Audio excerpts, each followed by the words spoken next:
Good morning, everybody, and welcome to the We Don't Have Time broadcast hub at the 10th Annual International Energy Agency Energy Efficiency Conference here in Brussels in Belgium. We know energy efficiency is one of the fastest and most effective ways to reduce emissions and cut costs and boost industrial competitiveness. And the technologies exist. Many have existed for quite a long time. The solutions are affordable as well. And yet, globally, we find from the many reports that have come out here from the International Energy Agency, from the energy efficiency movement, and others, that we are, in a sense, stalled a bit at the moment in terms of making the big gains that we need to deal with things like climate change, but also deal with affordability in society, competitiveness, as just mentioned, and also energy security. So what can be done? What can we do to change this dynamic? Well, I've got some fantastic guests here who are going to tell us how we do it. Let me introduce Brian Motherway. He's head of the Office of Energy Efficiency and Inclusive Transitions at the International Energy Agency. We've got Claudia Canavari, who's head of Energy Efficiency Unit of the Directorate General Energy in the European Commission. Thomas Müller, who's President Energy Division Alfa Laval. That was very Swedish, wasn't it? Alfa Laval, I did that right. Well done. Thank you.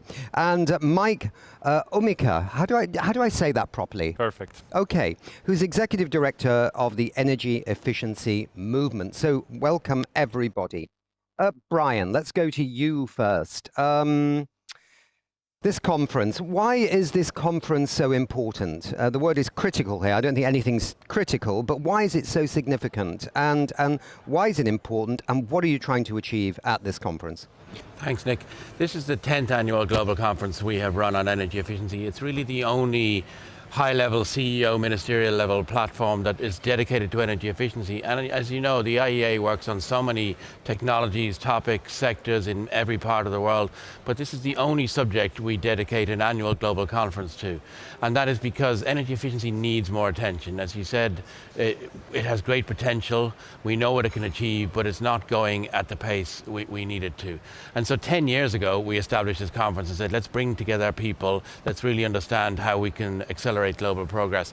And our theme this week is from awareness to ambition to action. And this actually describes the journey of the 10 years. 10 years ago, we said, let's establish this conference, let's get people thinking more about energy efficiency, let them understand the kind of benefits that you mentioned, whether it's lowering bills, enhancing competitiveness, and of course, reducing emissions. And then when we found, okay, we're getting that global conversation going, we really need people to step up. And of course, that happened 2 years ago when our 8th annual global conference led to the first agreement of a doubling target on a global level, which of course was then brought by the European Commission to COP28. And for the first time ever, there's a global ambition to double the annual rate of progress of energy efficiency, which is fantastic. But we're not on the right track. And that's why we're moving from now, not from awareness to ambition, but from ambition to action. Governments need to step up, put more policies in place, strengthen what they're doing, implement them better. Industry is playing a role, but again, can do more. We as individuals can do more. So it's really a crucial moment. If we want to benefit from the good things energy efficiency can bring us, we need to act. Right. I just need to come back on one point, and We Don't Have Time is normally a very positive show. We like to be can-do, you know, but do you think sometimes people look at this outside and say, the government's committed to this in Dubai at COP28, and they're also committed to, I don't know, phasing down or whatever fossil fuels and blah, blah. Nothing seems to be going in the right direction right now. It doesn't matter where you look, right? So should we be dispirited? And if we are dispirited, then after that, what do we do? And, but, you know, we're clearly not making progress on climate change in the last few years. And we have 5 years left to halve global greenhouse gas emissions. Should we be really worried, Brian, or should we be like, let's do it now? What are we going to do? Focused, Nick. We should be focused. And let me just say two things quickly. First of all, I think a lot of people don't appreciate just how much progress we have made on energy efficiency. And so here in Europe today, all of us as individuals, our energy bills would be 20% higher were it not for the progress that we have made on energy efficiency in the last 2 decades. Okay. And Europe would be importing 20% more fossil fuels than it is today were not the progress. Right. So we really are making progress. Okay. And secondly, we need to go faster. faster. But I do have to say that since Dubai, putting it simply, our phones have been hopping. Governments all over the world have been ringing us and saying, we want to do more. We know we've made this commitment. It takes time. We're seeing some action, but undoubtedly we need to go much stronger, much faster. Okay. All right. Thank you very much indeed. So, Claudia, now let's turn to you. Europe is in many ways at the forefront of the energy transition, including energy efficiency. We know the Commission is doing many things. What about the Clean Industrial Deal? How is this going to help the energy efficiency story?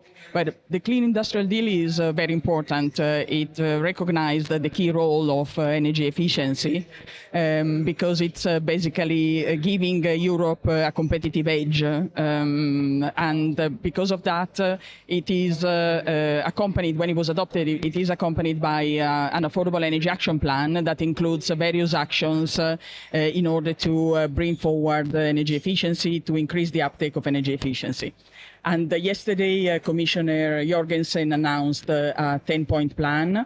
And this is a series of actions that the Commission will be proposing or will be taking in order to allow the EU in particular to increase energy efficiency, because we have a target of 11.7% to be reached by 2030. But we are a little bit lagging behind. At the moment, the indications is that is only 8.1%. So clearly there is a gap that needs to be bridged. And therefore, this plan, together with the implementation of the existing legislation, is expected to help on that. But as you know, the EU has been leading on energy efficiency. That has been recognized by the partners wherever. So we would like to continue doing that. We are very happy, in fact, to be co-hosting this very important conference. Yesterday was really interesting to hear all these discussions. So we look forward to continuing the cooperation with the IEA, with the energy efficiency movement, in order to make sure that everybody in the world picks up energy efficiency more. Let's hope that that will be indeed the case. I'm looking forward to today's discussion and to the outcome that will be hopefully adopted today. Okay. Thomas. Alfa Laval, major player in this sector. You're one of the companies that, in a sense, Claudia was referring to. I mean, I can ask you why energy efficiency is important, but I think we know that, right? Yeah. I mean, where do you see the blockers here, or where do you see the challenge here for a company with the products that wants to support, you know, Europe and the policies that are being laid out by the Commission? What would you say to Claudia that you need? Or what's happening, Thomas? Yeah. Yeah, and of course there are a lot of blockers. And you asked Brian also, what should we be more concerned, etc. I'm concerned about the new energy landscape. That will take time. It's a lot of new technologies needed and so on. I'm actually still very optimistic on the energy efficiency side, because that's where we have technologies. And if we take Europe, we would have a 27% higher energy consumption today if we wouldn't have done all the energy efficiency steps over the last decades. Right. So there are things happening. And why I'm also optimistic is because energy efficiency is a business case. Yeah. There is return on investment. And we talk about energy security also. So if we improve the energy efficiency with 1%, we can reduce the gas import from Russia with 2.6%. So I think there are so many drivers. And then a venue or event like this, where CEOs are coming together in a degree we have never seen before at an IEA conference, where there's commitments and CEOs signing commitment letters that we will make this the energy efficiency happen. So I think the industry is ready. I would also say I'm optimistic that there are a stronger dialogue between the union and the industrial side, and it is complex. If we take data centers as one example, and we are working together on a data center policy coming out, because you consume a lot of electricity in data centers, but all is converted into heat. So if you can reuse that heat, that will boost energy efficiency enormously. But who will pay for the pipeline? The utility company will need at least 10 years commitment that the heat will be provided on a, but the utility company will not use the heat during the summertime. So that's where the sector coupling is. It is tricky, and that's where the industry side cannot fix it on their own. Policymakers cannot fix it on their own. We need that dialogue up front, and I think that is what is happening. Also around the heating and cooling strategy. If we get that right, we look so much forward to really accelerate that implementation, electrification strategy. So if there is a strong dialogue up front, it will not be seen as a burden. It will be seen as an acceleration. And I think that dialogue is starting to take place. Also through the movement, Mike, where we can have a strong industrial voice and easy for policymakers to reach hundreds and hundreds of companies. Right. So sorry for being so optimistic. No. Sorry for being so optimistic. No. It's good to be optimistic. The glass can be half full or half empty, depending on how you want to see the world. Mike, let's just turn to you. The energy efficiency movement. You just released a very nice report, actually, I have to say, and it was very well presented on the app, actually. It was quite clear. Entitled Energy Efficiency, or entitled Efficiency Now. Sorry, let me get it right. Overcoming Internal Barriers to Industrial Energy Efficiency. Okay, it's a complex title maybe for the viewers, but to simplify it, you had like four main things that needed to be dealt with. From things like upfront costs and blah, blah, blah. And then it had a little nice box online that said, and this is the opportunity, this is what you can do, right? So tell us just a little bit about this. What were you pointing to? Yeah, absolutely. And we can keep the short title Efficiency Now, because that's exactly what we're doing. Efficiency Now. And the movement is also actually a very proud partner to this conference, which is co-hosted by the IEA and the European Commission, which gives us a lot of trust. If you see when we have started 3-4 years ago, today we have a network of more than 600 private companies that joined. And that's exactly what Thomas was saying. So we have been able to really pull a lot of new CEOs as well joining this conference. So this is from this awareness, but I also like what Brian said about the action. So when it comes to the report, what we have seen there is that financial barriers is still one of the biggest one, rated by more than 40%. But also what we see is that more than a third see the lack of leadership. And that's something that every company can tackle by themselves, beside the other important topics like skills and data and so on, which are the no ones. But the good thing is there are opportunities, and sometimes very simple and practical elements like ensure that energy efficiency is at the sea level there. Therefore, we have also this commitment, which we have been just released yesterday at the IEA's press release together, where we have 18 CEOs that have signed by their name, not only by their company. The second step is also that you have a dedicated energy efficiency budget, so you don't have this dialogue or conflict between CapEx and OpEx investments. And the third one is also that you start to look into strategic energy efficiency performance, so that it becomes part of the DNA of a company. And I think that's really kind of the three takeaways, and the opportunities are absolutely there. And this is, we focus on this how, and that's great to see that we see there also progress coming up. I was looking just the other day at this old thorny question of fossil fuel subsidies on the train from Berlin. Because we know that the G7 agreed 16 years ago to phase out inefficient fossil fuel subsidies. And it always comes back and then it disappears. But you will probably know that we've actually got higher fossil fuel subsidies today than we had 16 years ago when the G7 first announced they were going to deal with it. And it always comes up at COPs, UN climate conferences, and everyone goes, yes. I mean, when you come to the upfront costs, right, of this, I mean, if we got rid of fossil fuel subsidies in the EU and worldwide, would that not make money more available for energy efficiency projects and make them more competitive? I mean, I know there was the trouble with Vladimir Putin and in some countries in the EU, there had to be consumer subsidies. Germany had some very high ones right now. But is there an opportunity to revisit this in a more aggressive way? Would it benefit energy efficiency? Maybe one sentence from my side, if I may. I think there are also opportunities, and one critical element, and this is exactly this, that we need the financial sector as well around the table. And there you can be obviously innovative on products, technologies and solutions, but also in the financial sector. And this is what we see here as well in this conference, talking about like energy as a service, different financing models and so on. And the financial institute need at the same time also the insurance companies that say like, we need to find a way to de-risk. So it's very important that we bring the ecosystem together, but businesses can do it basically by themselves as well. So there is the opportunity to do so. Any thoughts on what Mike says, but also what I said? Maybe have no idea what I'm talking about. Yeah. Yes, I think it's the financial side is very important, but I think that we should look into the private financing a lot beside the public financing, because we know very well that public financing will not be sufficient. And we should also move away from the idea of subsidies and trying to move towards a market for energy efficiency investments. And we know from the financial sector that there is a lot of interest in investing in energy efficiency, that there are funds available. They are really looking forward to receiving projects, initiatives, and so on.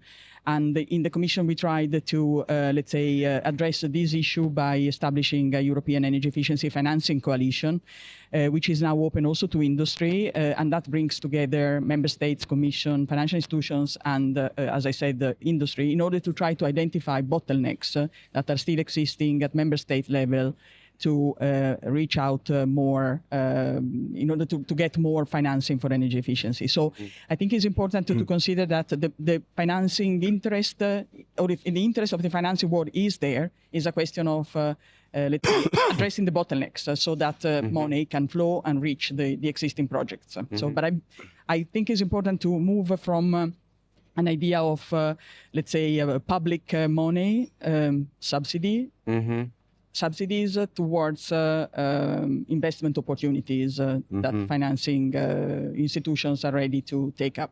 Brian, any thoughts on this? One thing that's very clear to me, Nick, is that energy efficiency policy is not just, it's an instrument not just for energy policy, but it's an instrument for economic and social policy as well. And so we have new data published yesterday on how important energy efficiency actions can be for protecting jobs in SMEs, for making sectors and countries and regions more competitive.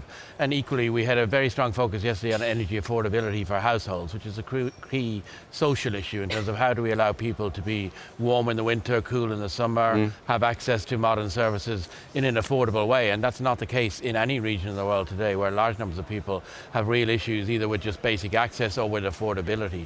And energy efficiency policy can really drive that, and I think that's really important. And it's a way of better use of our money. Whether we're individuals, I'm wasting money because I have bad lights or a badly built building, or economies are leaking money externally because they're importing fossil fuels that they don't need to import if they were more efficient. One thing I just want to say while I have the chance is this whole issue of energy efficiency collaboration is energy efficiency is about collaboration and exchange. And that's why I'm really delighted that here for our 10th global conference, we're co-hosting with the European Commission, which is doing great work in Europe, but also as a global leader in driving the conversation, and with the energy efficiency movement. As Thomas and Mike have said, government-industry dialogue is crucial, and here at our 10th annual conference, it's the biggest extent of dialogue. We have almost 60 governments formally represented.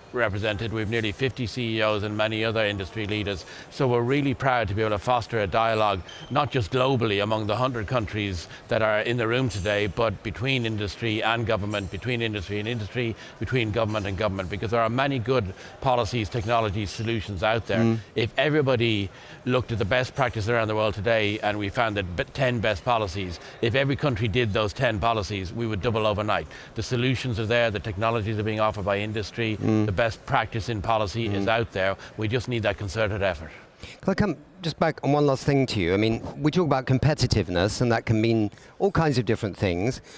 If you're competitive, you must be competing with somebody, right? So, by the very nature of the definition. Are there other countries or regions out there in the world that are taking this energy? I mean, the Commission's clearly taking it seriously. Let's hope it all works, right?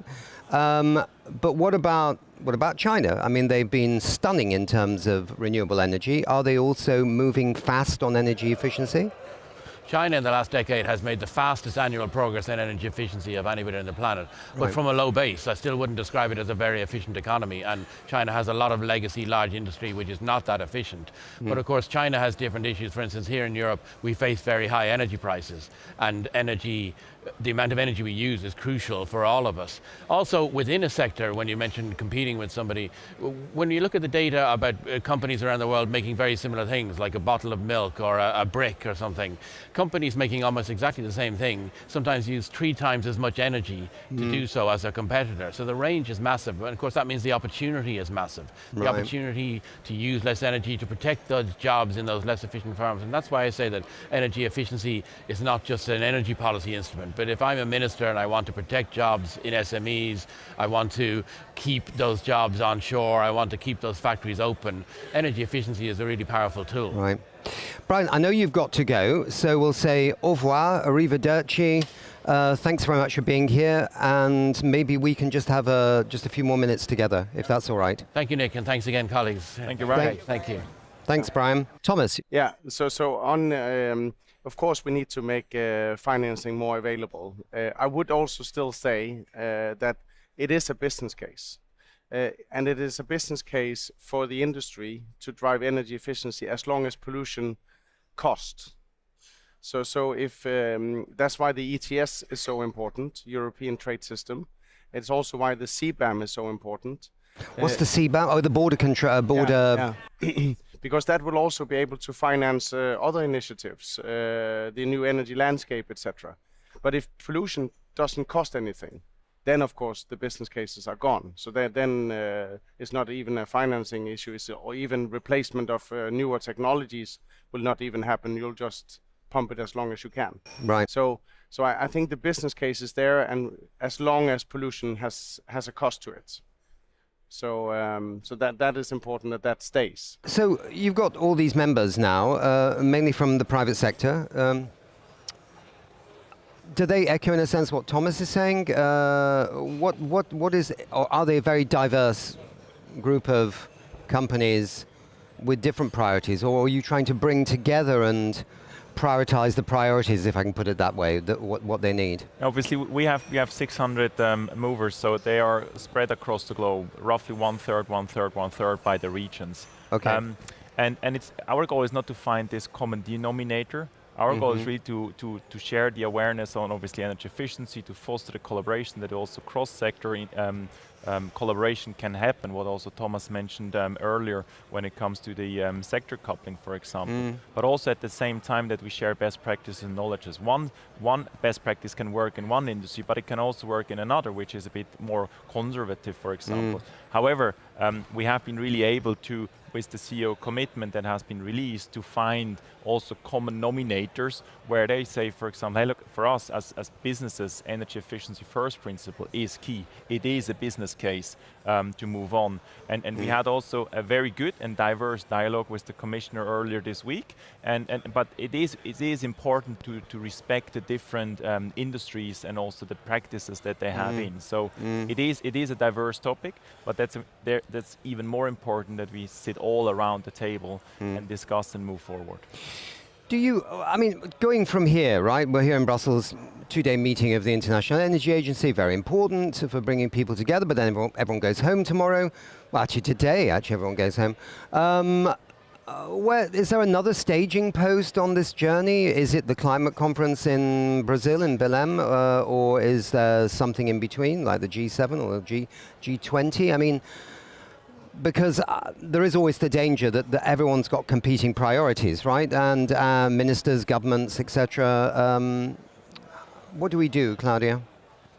From the Commission side, we are using every opportunity of international dialogue to bring these issues on the table. So the next G7 or COP or in any case, there is a continuous dialogue in the context of the IEA. There is a working group on energy efficiency where the different members of the IEA get together to exchange views, best practices, and to, let's say, to try to move forward. So there is a continuous work going on. Obviously, this is more at working level. but let's say the outcome that hopefully will be published today will set another important stepping stone towards getting energy efficiency, let's say, more available, more present to go towards the to reach the pledge. So let's say that's a little bit the plan. And then of course every country is doing its part, hopefully, or will be, let's say, will increase its commitment as of today to reach this goal. So. It's not just a one-off. I mean, it's a continuous work, and this is what is very important. Just a quick question, Claudia. Was there an American delegation here from the United States of America? Did we have any U.S.? That's a good question. I have to say that I don't know. I'm not sure. Yeah. I think the answer is no. Yeah. Okay. But still, we have obviously a delegation, or actually we have two delegations of the EU in the US. So the dialogue, in any case, must continue. Yeah. Okay. And I think that's why the dialogue is more important than ever, because climate change was the main concern on everybody's mind for a number of years, right? And now when you do surveys, it's not number one anymore. Then people are concerned about tariffs or wars, etc.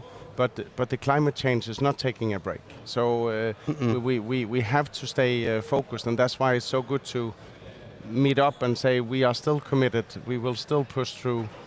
Despite all the noise around us, things that will be solved. I mean, tariffs will land somewhere and wars will come to an end, but the climate change is not a project. It's not something that, okay, we take 5 years more to solve it. We don't have that.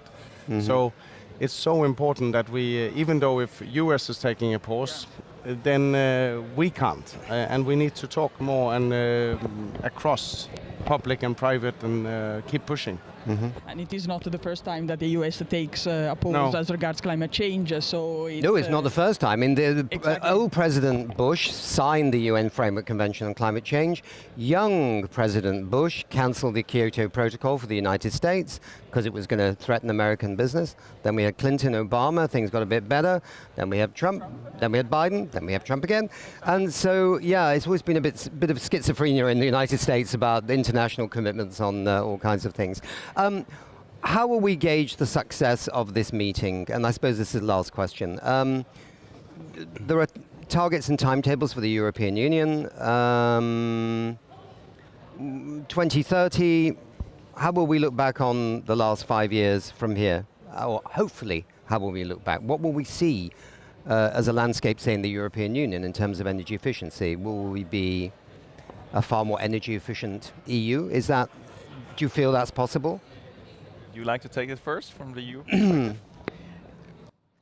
I think that if I put myself in 2030 and look back towards today, I hope we would be able to see, let's say, continuous engagement by all players, be the Commission, member states, industries.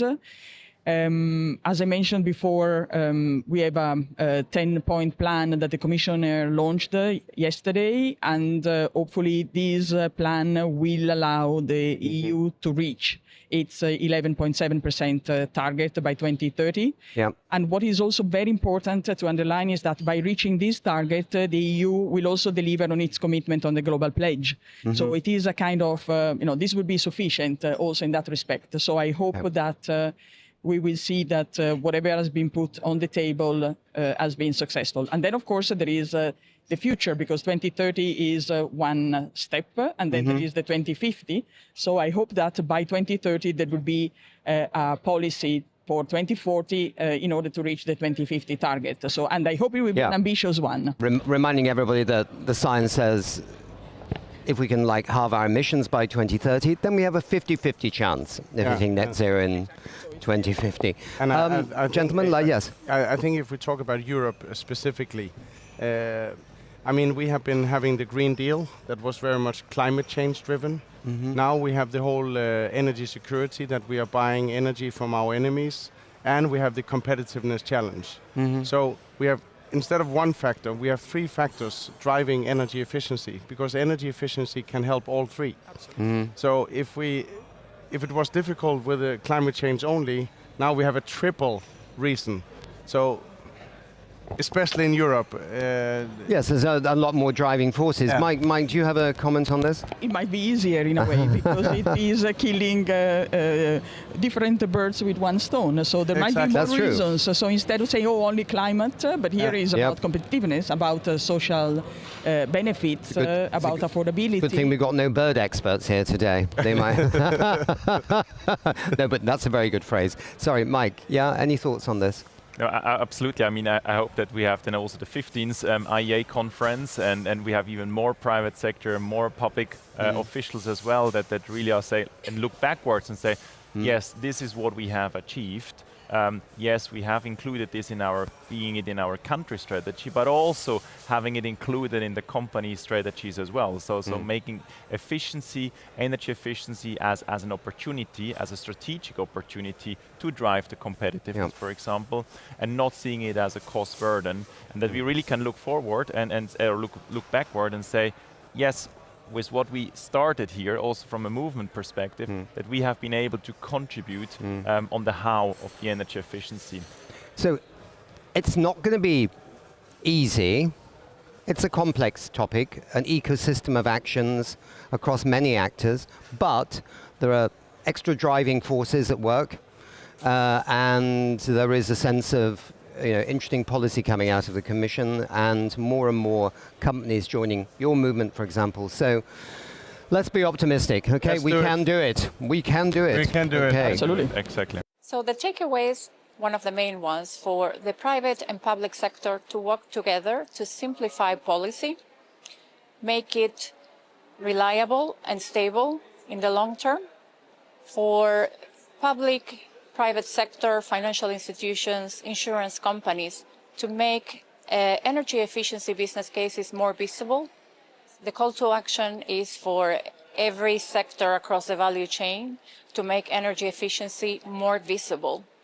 Well, my key takeaways are twofold. On one hand, it's to make sure that the policymakers we stimulate to have long-lasting directions and settings, don't change the plans each and every time. And then that will allow us to actually implement and deliver on those initiatives and on the incentives. And that will, I think, accelerate the energy transition and also the energy efficiency. So that's most important to me. Yeah, so the call to action is stop making plans or changing the plans and start delivering. And I think the call to action is to do that together between policymakers and the commercial sector, private sector. I think by doing that, we can accelerate and be much more efficient. Energy efficiency remains a key political priority. It serves the climate that we already knew. It's good for competitiveness and affordable prices, but it's also less energy consumed. We are less dependent on third countries and in particular Russia. So doing more for energy efficiency has multiple benefits. We have to implement what we have and we have to get the right finance to support it. It shows the high level participation we had in these 2 days. More than 700 industry, finance people, public sector, IEA and other organizations. It shows the commitment, the global commitment to energy efficiency. It solves the problem, as I said, for affordability, if you save energy and use it more efficiently, also for industry, but also for households. It saves the world in the way that if we don't consume gas, oil, coal, we have less emissions, so that helps as well. So energy efficiency is really at the core of our policies, and now we have to take it to action. So the key takeaways from the CEO roundtable from my perspective were that business is all in on the transition. So not just the participants around the table I was on, but the wider room, and from what we understand is the wider ecosystem of businesses support the transition away from fossil fuels and towards more renewable energy and increased energy efficiency. That was super positive to hear, but what they're looking for is stable regulatory frameworks. So policy stability, to give them certainty for the investor confidence in order to put the money into those new technologies. The technology is there, the money is there, we now need those policy signals to last. So the call to action should be the combination of renewable energy and energy efficiency working together to raise awareness about the huge opportunities. I mean, we as the Global Renewables Alliance have a campaign, double down and triple up, so doubling the energy efficiency rates, but tripling renewable energy capacity. And we together, collectively, the companies and actors in that space can vocalize that and call for increased action in this critical decade. So we have another wonderful guest with us here at the International Energy Agency's Energy Efficiency Conference, the 10th one, a global one, taking place in Brussels, here in Belgium. Hello, if you could say who you are and where you're from. Thank you, Nick. My name is Mohlomi Moleko, the Minister of Natural Resources in Lesotho and the Minister of Energy also. Okay. I'm from Lesotho, like I've already said. This is Southern Africa, for those people that don't know and haven't been looking up their atlases. In actual fact, it's totally surrounded by South Africa. Okay, all right. It's a very unique country. Very, very nice. I wish I'd gone in my career, but I haven't. But we can hear a little bit about the country. But your king was speaking yesterday at the conference, and he was very eloquent about what he said. And I think shared a vision that I think increasing numbers of African countries do, which is, we can do it domestically. We can do things ourselves without waiting for the richer countries to come stepping in. But then his other point was, but we need a fair financing system. But so tell us a little bit about what is changing in Lesotho in terms of, say, renewable energy and things like that. Mm-hmm. Well, we have a two-pronged strategy, Nick, in the sense that the first is energy efficiency, which we've aligned with Europe, and the development partners are really helping us there. Mm-hmm. But the other strategy is to actually become self-sufficient in energy. Mm-hmm. At the present moment, 50% of our energy needs comes from South Africa, which powers their own energy with coal. Mm. So our vision is to become a net exporter of clean energy into the region. And I think we are going to be able to do this within the next 2 years. Wow. Because we have one hydropower station, but currently we are building about 3 solar farms.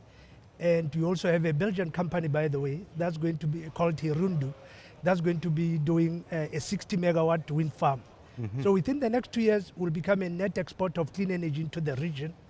And then all our excess power will go into South Africa. We are going to be signing a memorandum of understanding with South Africa to take all our excess power. Mm. Then we need financing to build the additional facilities. Right. Potentially, we have about $16 billion worth of projects, energy projects. That's really fascinating. And of course, there'll have to be the infrastructure, as you say, like an interconnector or a strengthened interconnector, maybe with South Africa. Yes, definitely. Things like that. Because the capacity of our transmission lines is already limited.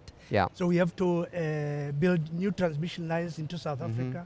And most interestingly, we also have a project called the Lesotho-Botswana Water Transfer Scheme, which will be building a dam for transfer water to Botswana, 2 hydropower stations on the dam, 700 kilometers of a conveyor system to take the water to Botswana.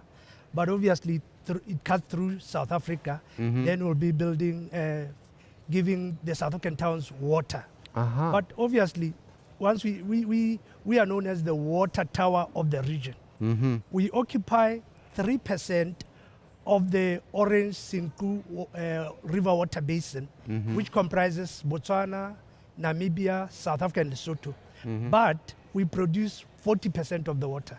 Right. And that's where our strength is. Mm-hmm. So by building this infrastructure, we build it as a climate resilient multi-purpose infrastructure, meaning we'll be giving potable water to people, we'll be having irrigation systems, tourism activities, hydropower stations, and so on. Wow, that's a really ambitious vision, and you're obviously going quite quickly.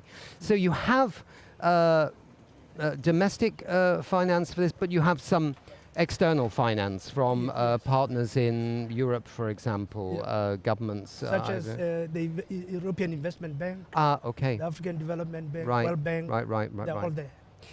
Your king mentioned yesterday that on this issue of finance, and I'm very well aware of this, that some of the loans that are given, right? I mean, they are loans, and some of the interest rates are a little bit on the high side, to put it mildly. How are you dealing with that? Well, or are the partners being a bit more sensible about it, if I can put it that way? My background is a businessman, Nick. Okay. So I'm not too worried about interest rates. What I say is there a business case to be made. Yeah. If I'm going to build a dam and a hydropower station for sale of water to South Africa, it should the tariffs or the offtake should cover any cost, the interest, the capital investment, the rate of return.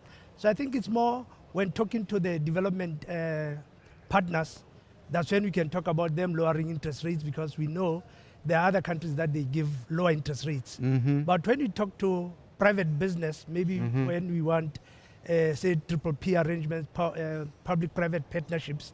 Now we are talking commercial rates. Right. Because now we are dealing with the private sector. Right. So that's how the business case should be put forward. I see. I've got you. Yeah.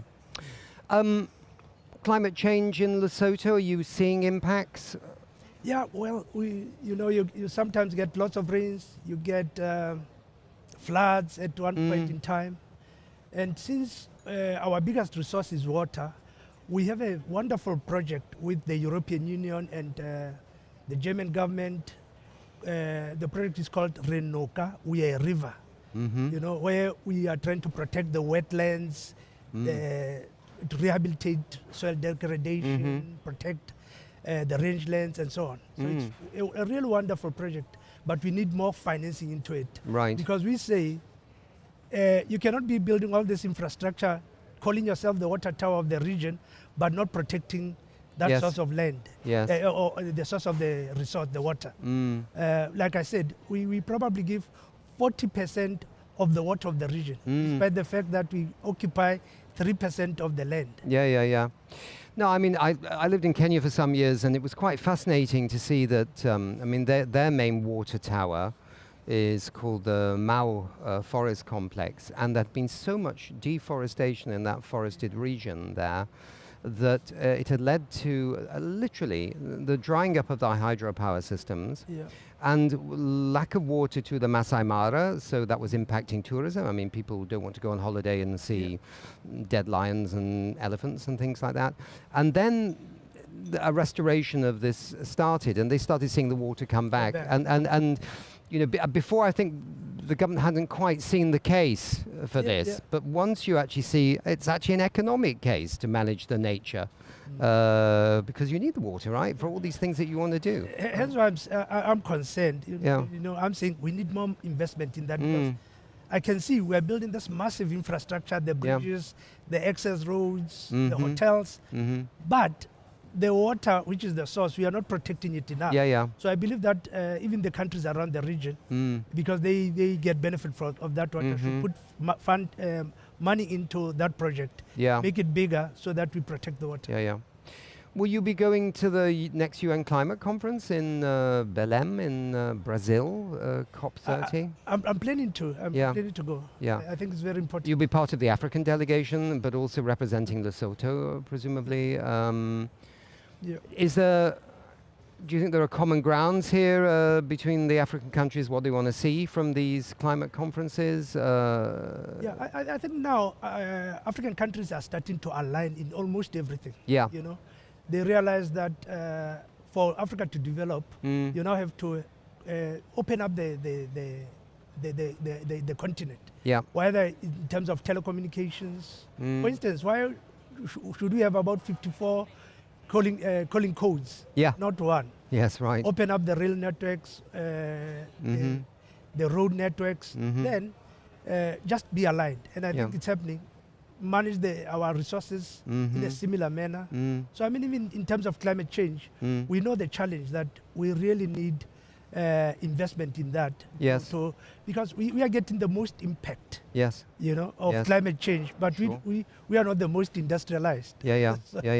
So I mean, but there's such a potential, isn't there, really? Because I mean, untapped potential. You were mentioning, solar and things like that. I mean, Africa, we all know it's a sunny continent. The the sunlight comes through, for large periods of time of a quality which could generate so much, and you could even be turned into hydrogen exported to Europe, and then you've got great resources for hydro on the Congo River Basin, and then you've got these amazing forests which are capturing carbon. I mean, it really is a golden opportunity because a dollar invested in Europe to deal with climate change will deliver X, Y, Z, but a dollar invested in Africa to deliver climate change will be exponentially higher in terms of the global benefits, right? Yeah, so, I mean, countries have to start thinking about this, right? Where is it best to invest right now? Yeah. Good. Well, look, it's been a great pleasure to meet you. It's been a great pleasure to hear about what you're doing. I think it sounds very inspiring, what your plans are for the country. And I hope the viewers have taken home the message that right now there needs to be some financing of these nature-based solutions, and building more resilience into the water catchment areas. Yeah. But obviously, those investments, Nick, there's a business case to be made there. Yes, it's there is. It's not just you're going there and you're not going to get a return. Yeah. No, absolutely. And of course, new instruments are being developed as well, aren't they, to reflect the value of nature-based resources. Yes. It's a bit simpler with a wind farm, right? The calculations are quite easy to do, right? But nature's a bit more, Mother Nature is a bit different. But it's getting there, and I think that's a very good point, yeah.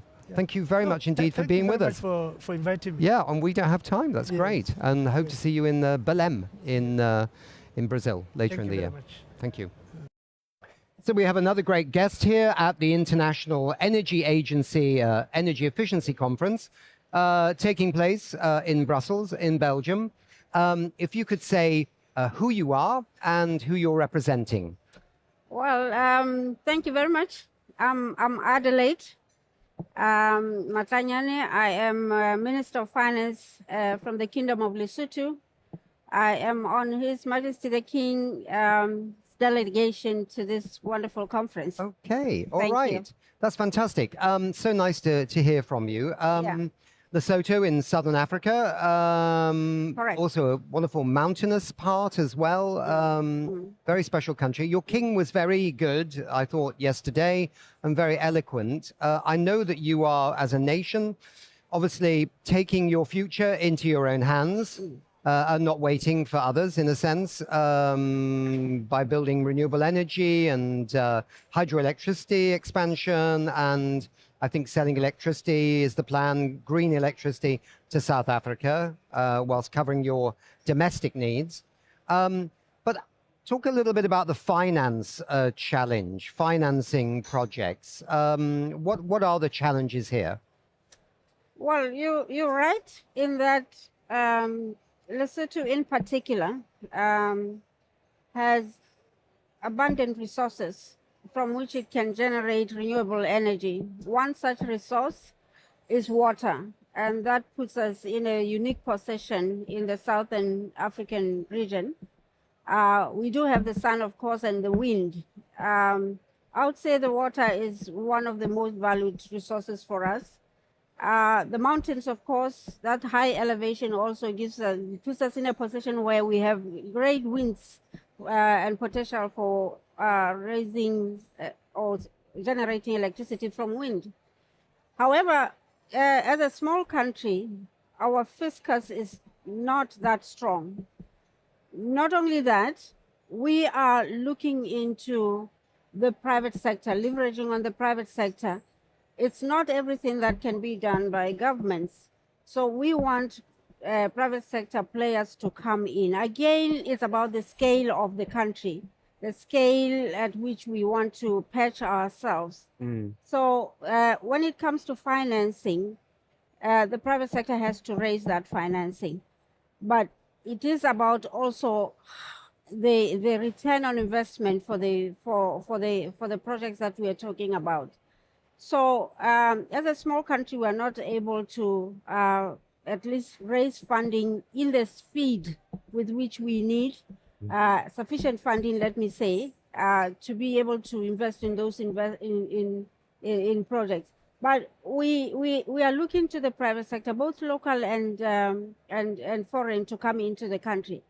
one of the biggest problems that we face in financing is raising financing for appraising the projects, basically doing catalytic funding to help us to get the projects ready, to do feasibility studies, and then for the private sector then to come in. So we see that governments have made commitments.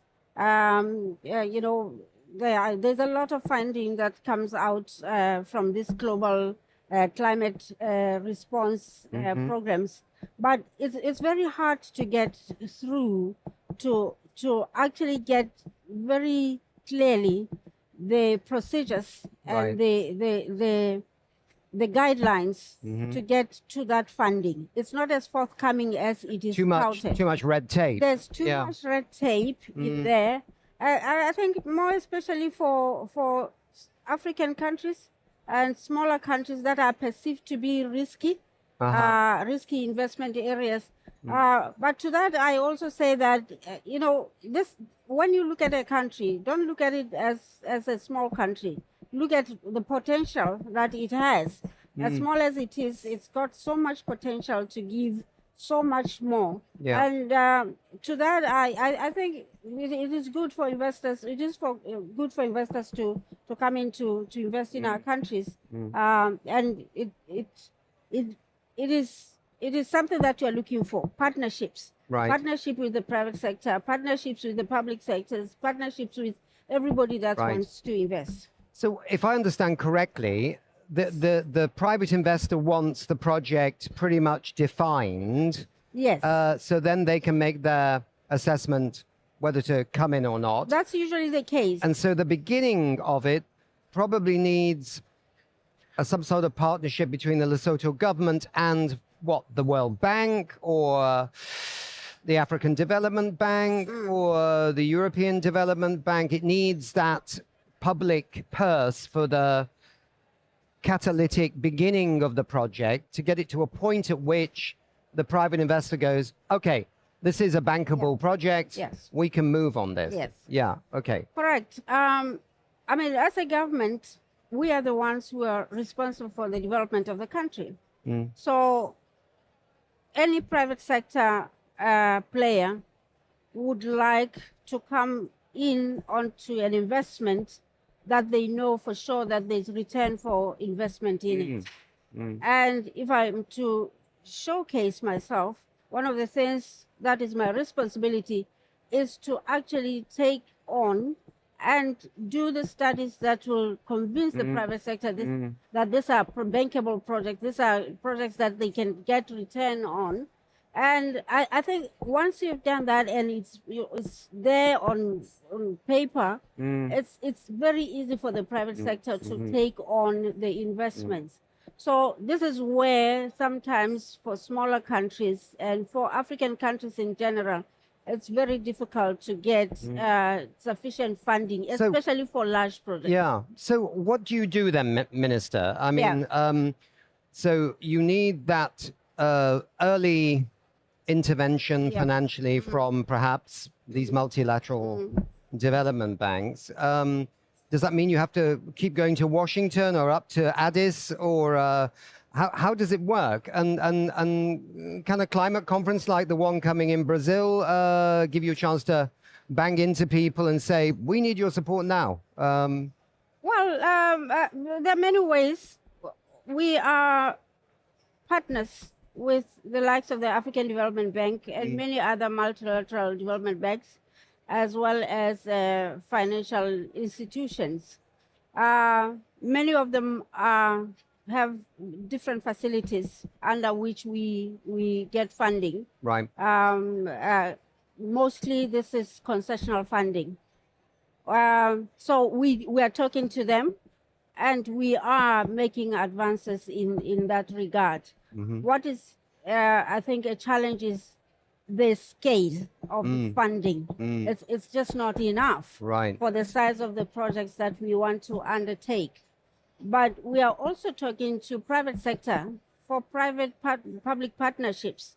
So there's private sector that actually helps also to do to do projects from feasibility Yeah. stages up to the end. Yeah. We are tapping onto philanthropic funds as well. So there's a number of options. We are looking at them all. We're trying to blend financing from the public purse to the private sector so that we get blended financing. And it's just that the red tape is too much, but otherwise we are making progress in mobilizing the necessary financing. So what I'd say is, I think your plans are very ambitious. I think they're very courageous and make a lot of sense.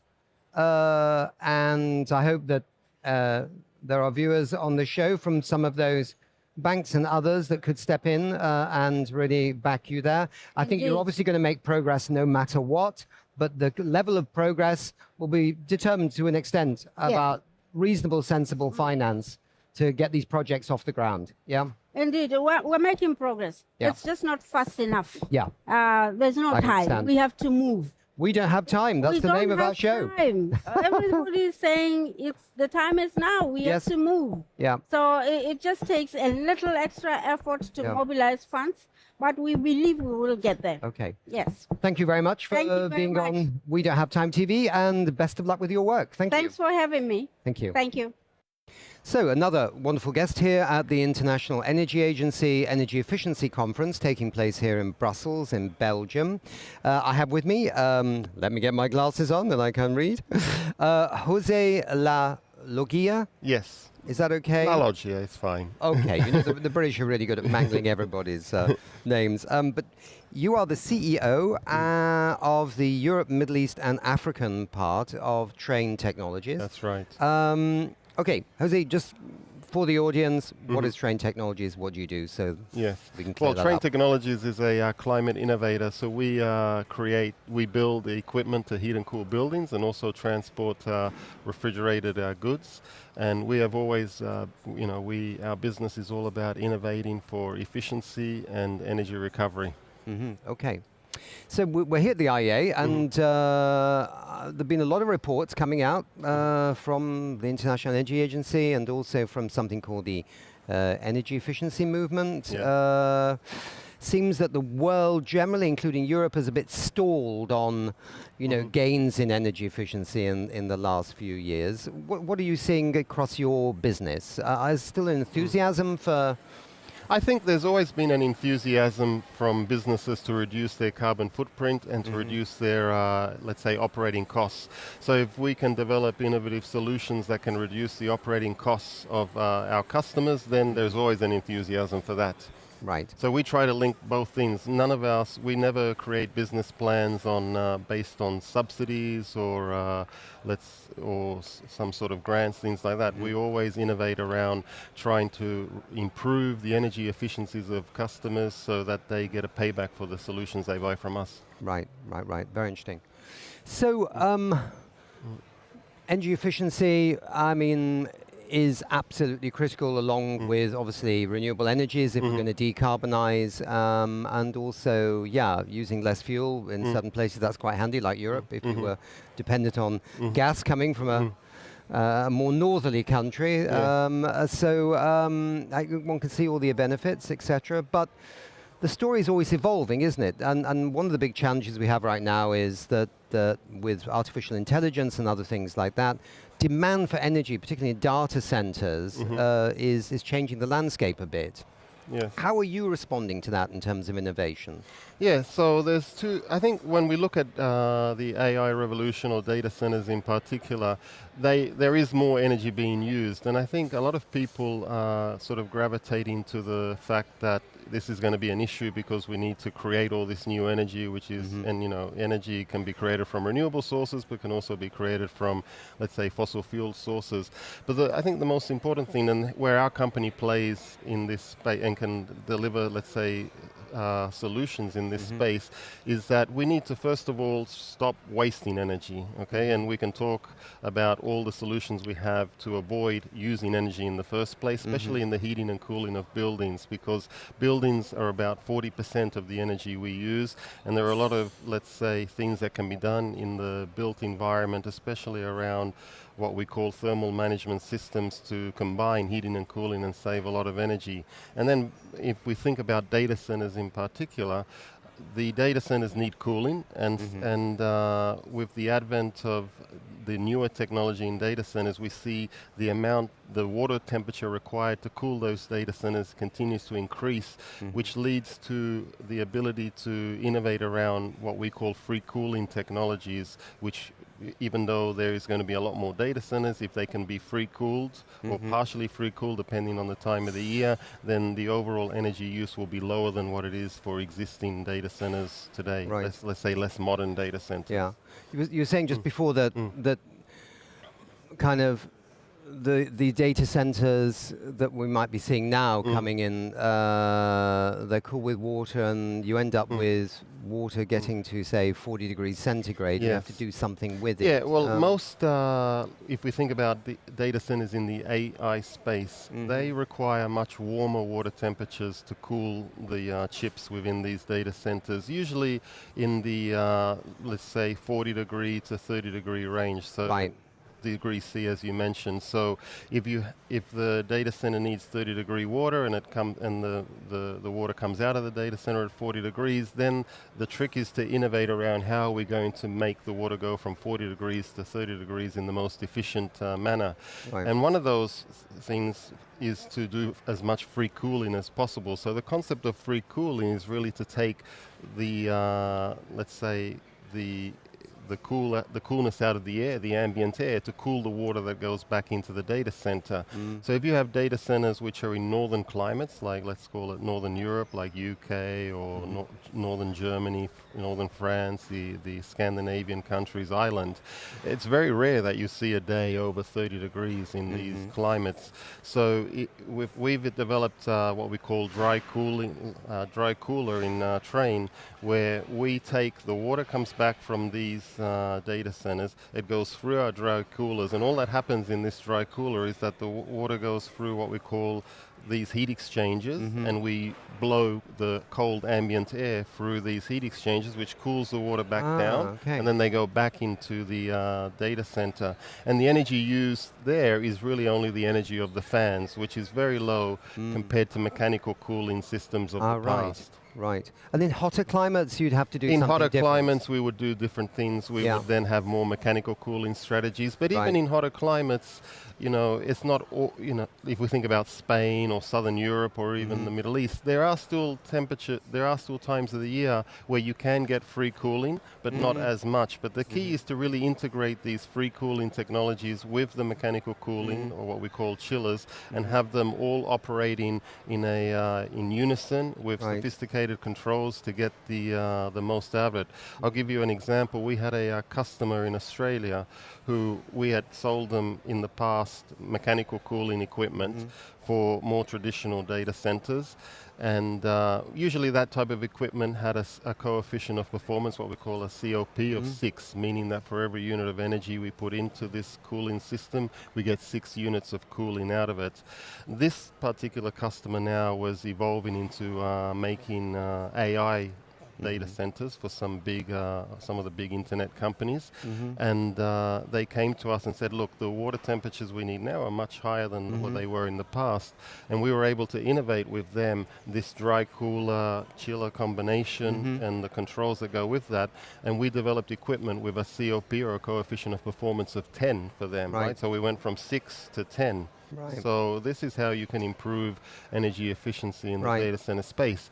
And now, save money as well. And save money for the clients. And also we have, on the other side of it is that a data center, at the end of the day, it needs heat to be rejected from it.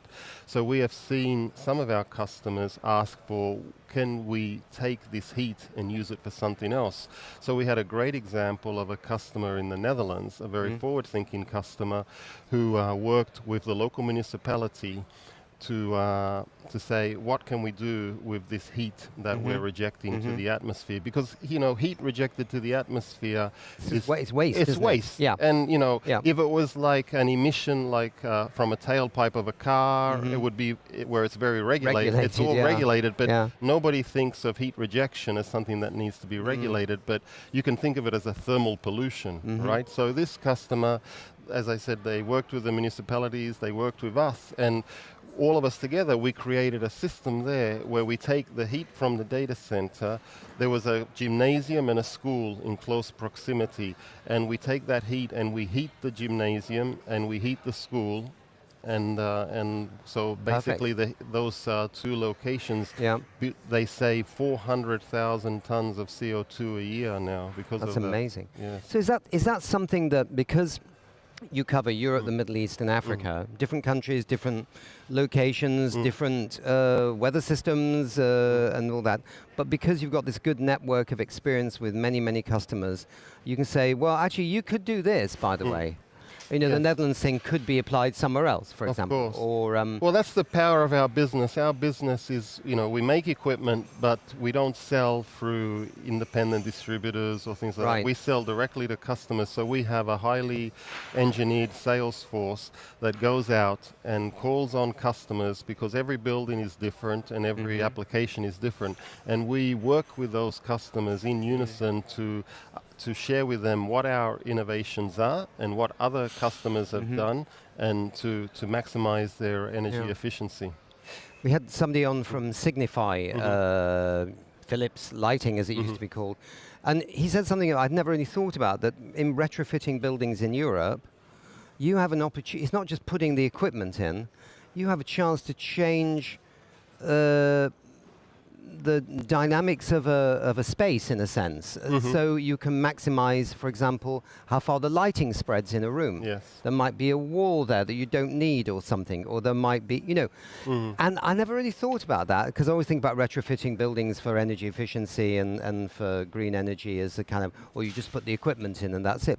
But you can do different things with spaces, can't you, as well, and change the dynamics of a building. Yes, and I think that's a great question, a great point, because a lot of the times technology already exists to really decarbonize buildings today, and I'll talk a little bit about heating and cooling, right? And what you're talking about is really about some of the traditions that exist, because today, if I think about, let's talk about a hospital, for example, and people have certain perceptions in their mind. Like if we're in Europe, for example, especially Northern Europe, where people think, well, there's not much need for air conditioning in Northern Europe because, it's most of the year it's quite cool.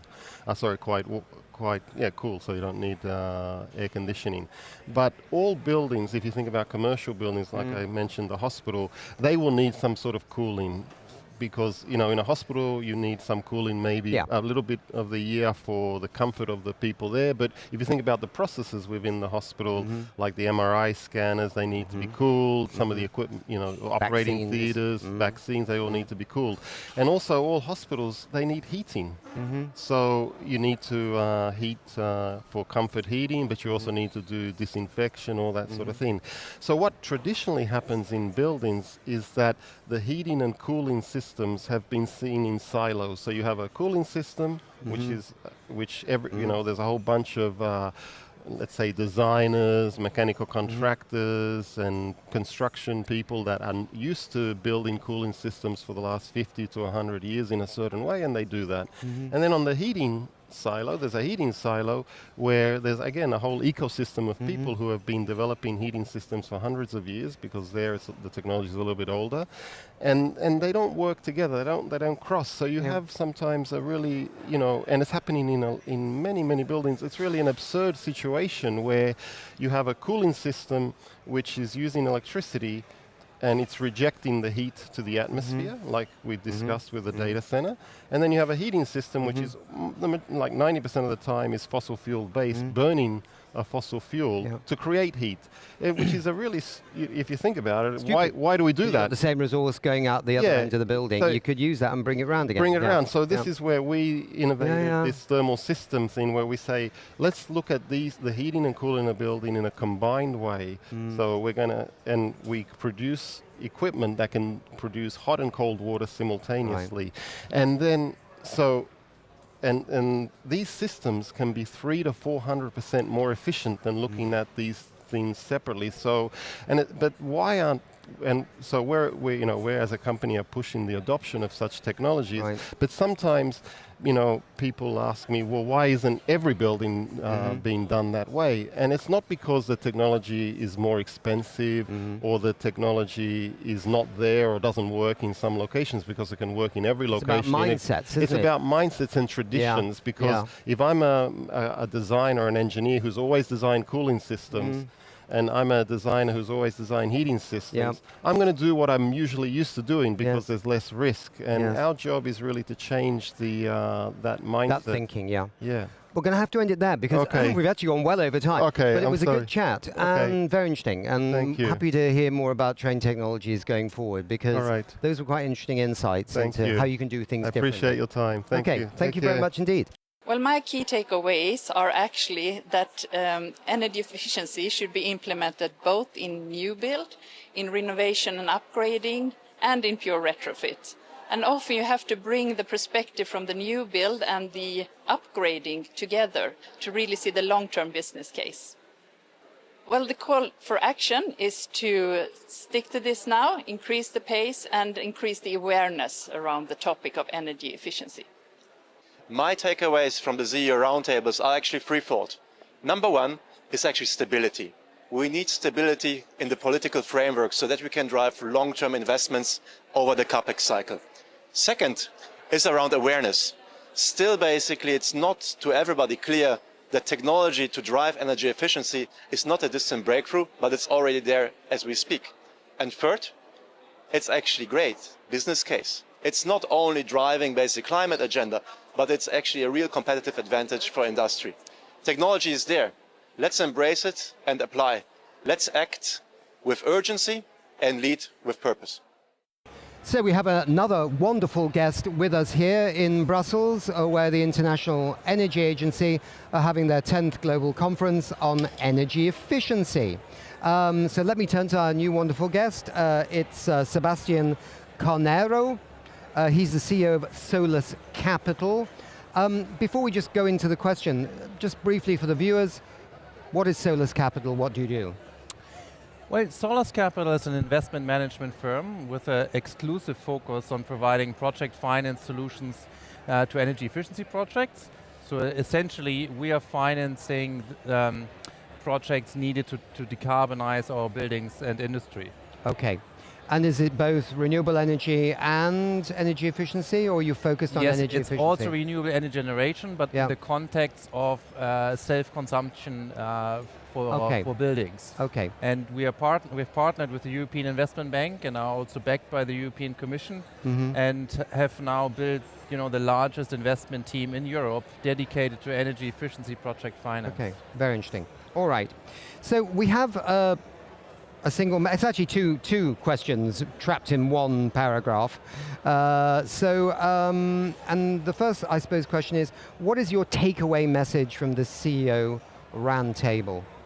Well, my takeaway from the roundtable was that we had different representatives of technology providers, OEM, around the table, and everyone realized energy efficiency is not only about one technology, but it's a systems approach.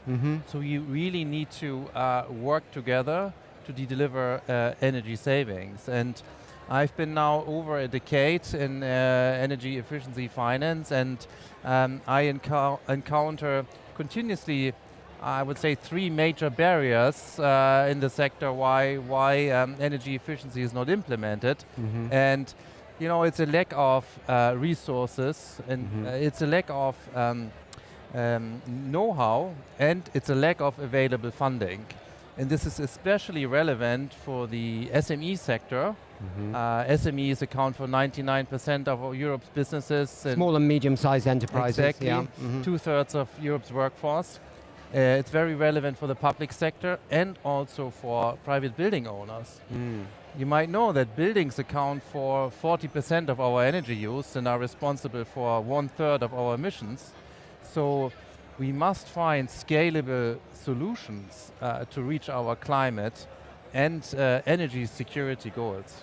Okay. And you have a message, really, and I don't know to whom the message is, but what would be your call to action message? Absolutely. Because there is a business model which addresses all these three barriers, and it's the energy as a service or servitization business model, where the energy user is not buying equipment, they are essentially signing up to a long-term offtake agreement, such as lighting as a service, heating as a service, or cooling as a service.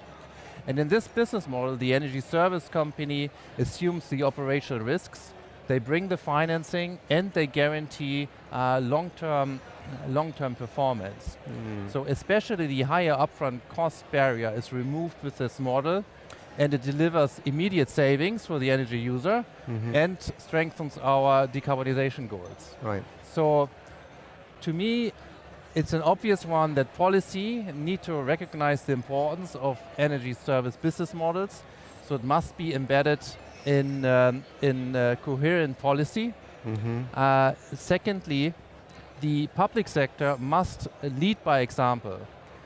We need to run public tenders long-term at scale to decarbonize our public building stock. And thirdly, we must address the economics of small-scale energy efficiency projects. Because if you do smaller projects, you have a proportionate higher share of overhead costs, so you have lower returns on smaller projects.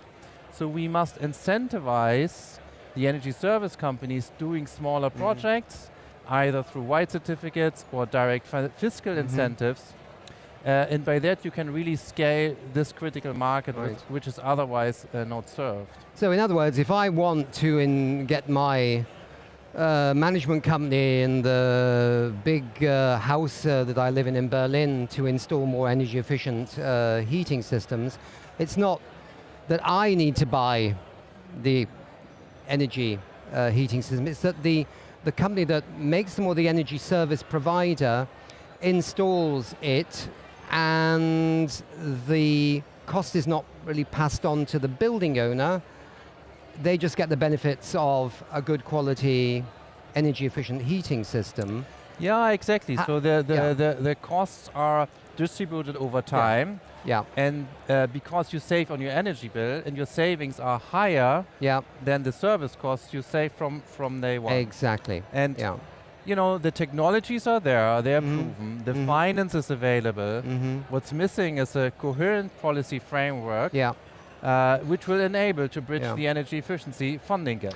Are there any examples at all in Europe where this has happened, or even overseas, with good results? I mean, or is it still nascent? Is it still very early days, if I can put it that way? Yeah, a good example in the public sector is energy performance contracting. Yeah. So retrofit of public buildings. And in the US, you have a roughly 4 billion annual market for those type of projects, so very institutionalized. Whereas in Europe, it's a maximum of 400 million euro. Right. So it's very fragmented and small. Yeah.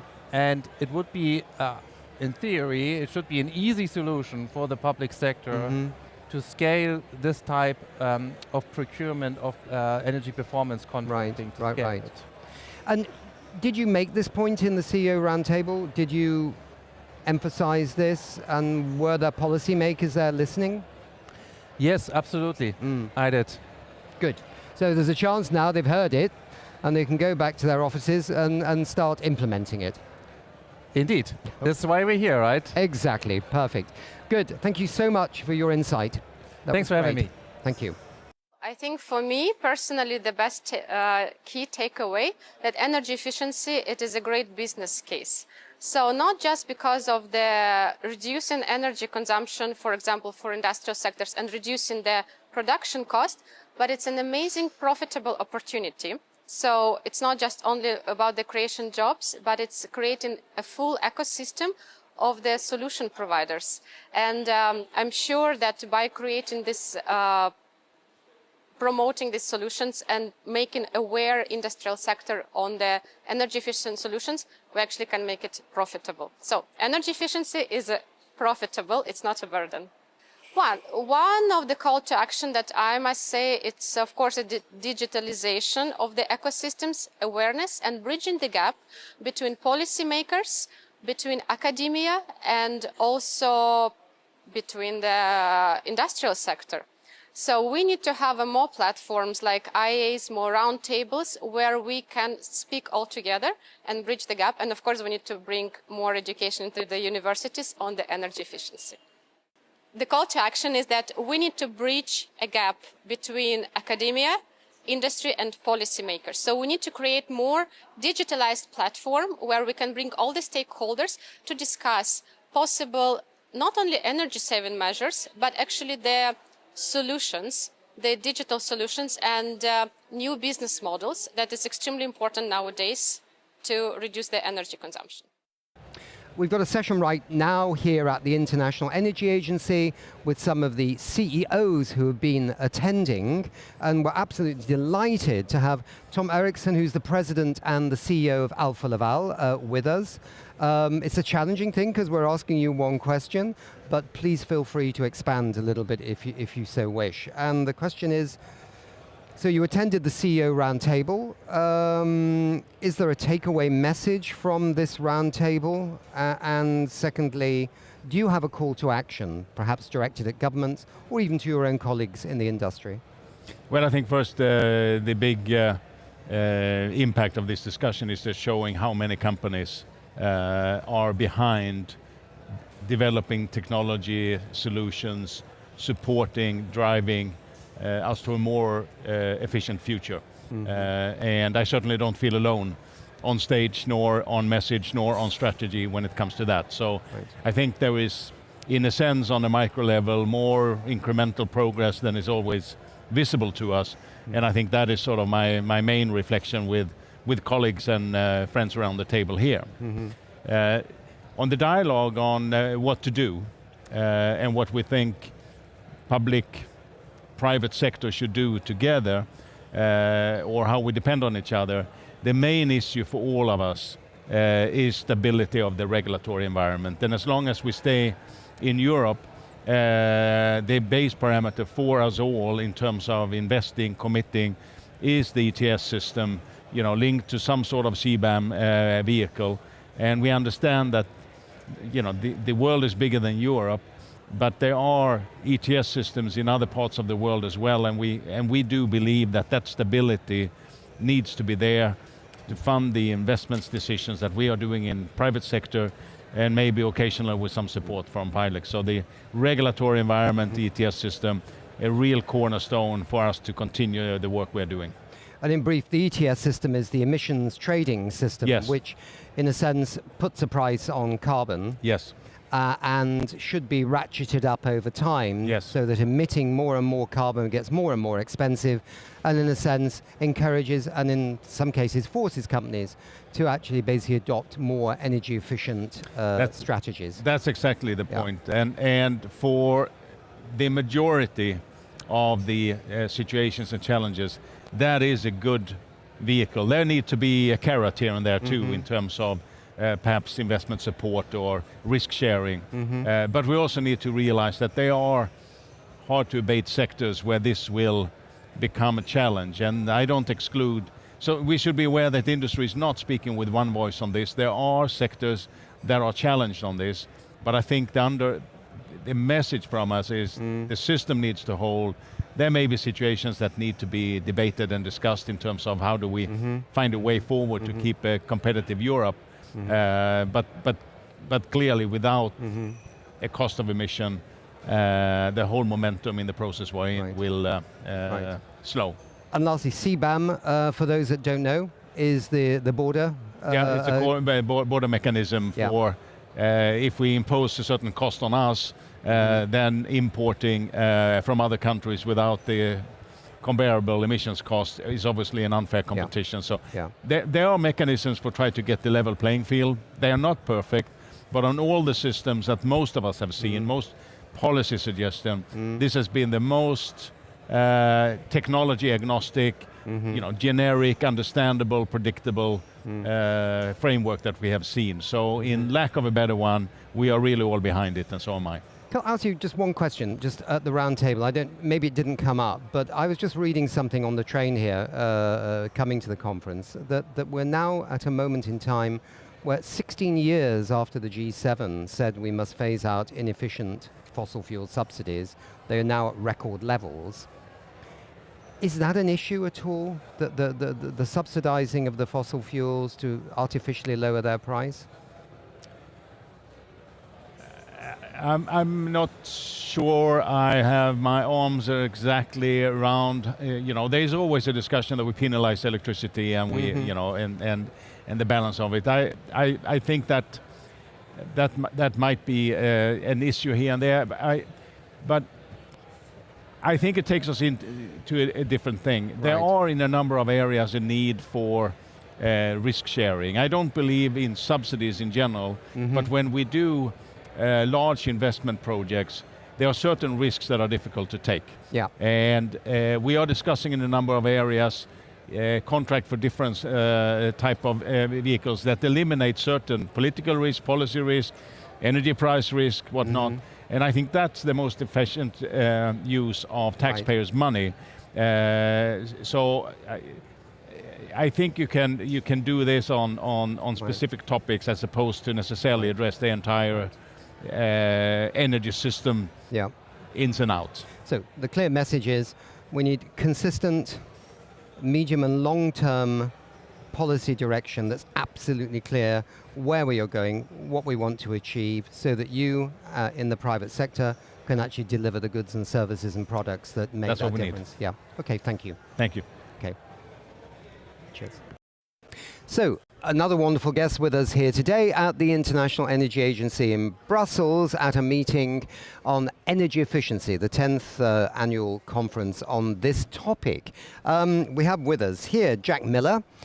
He's an energy efficiency policy analyst at the International Energy Agency. And Jack, lovely to see you.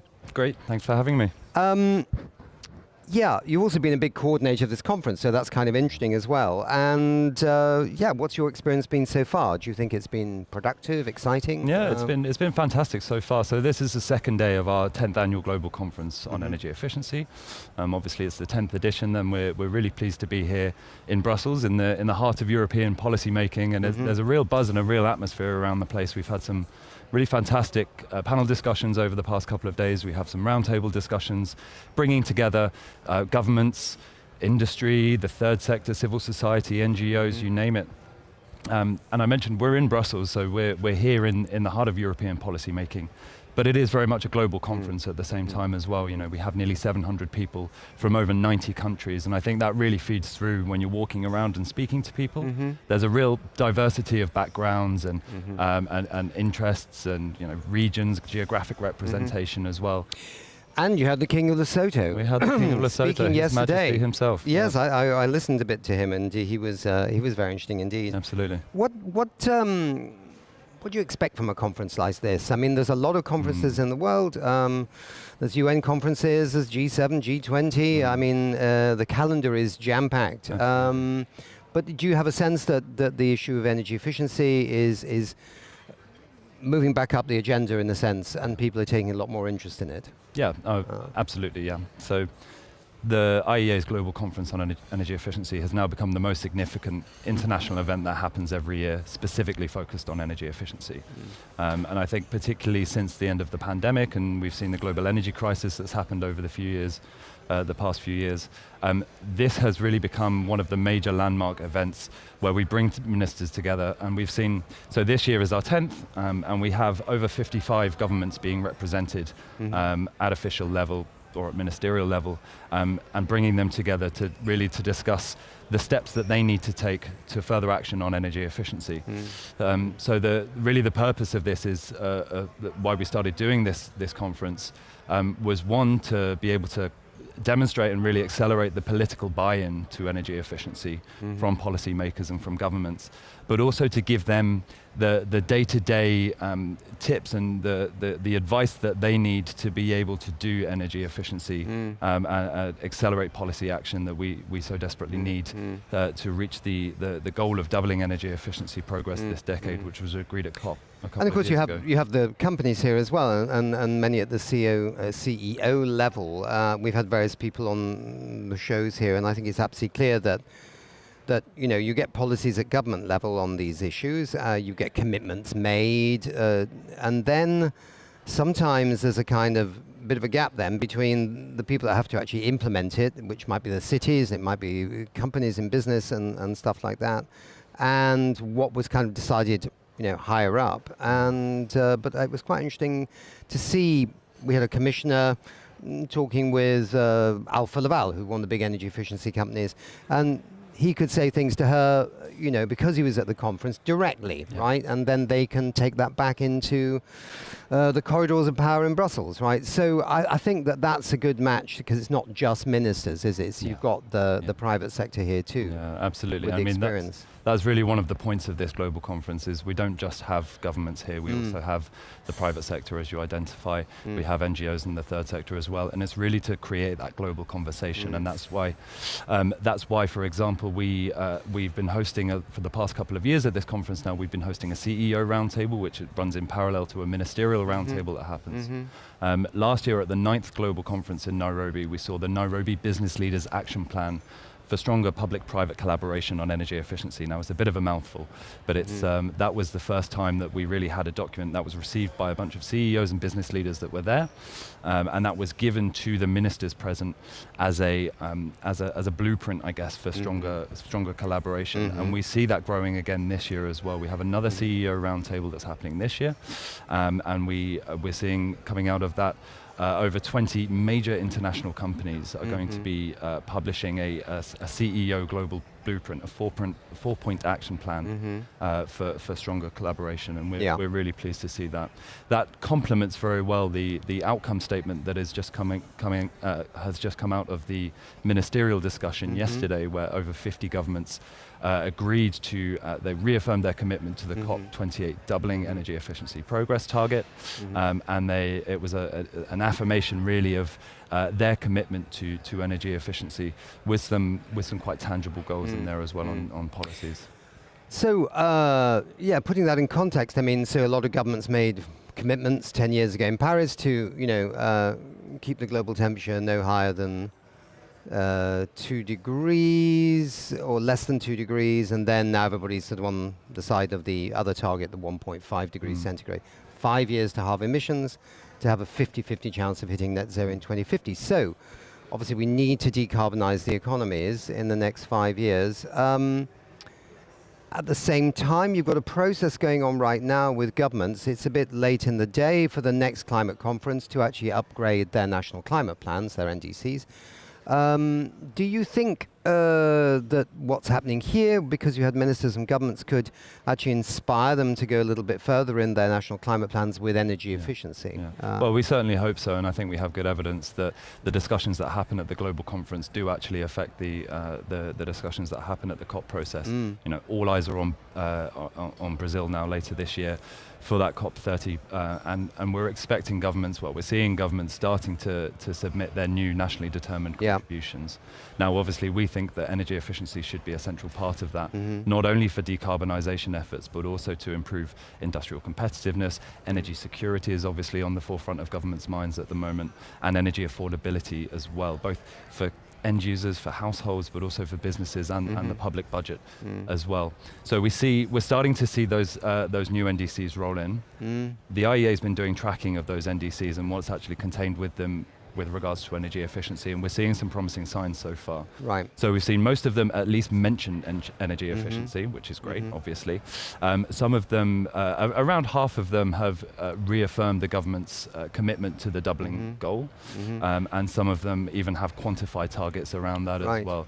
But what we're calling for is an investable and implementable NDC when it comes to, particularly when it comes to energy efficiency. So that's tangible actions within those NDCs or the supporting documents, tangible actions, what the governments are actually planning to do in terms of rolling out new policies, the investment they need to be able to do that, because it's not just governments that are putting this out there.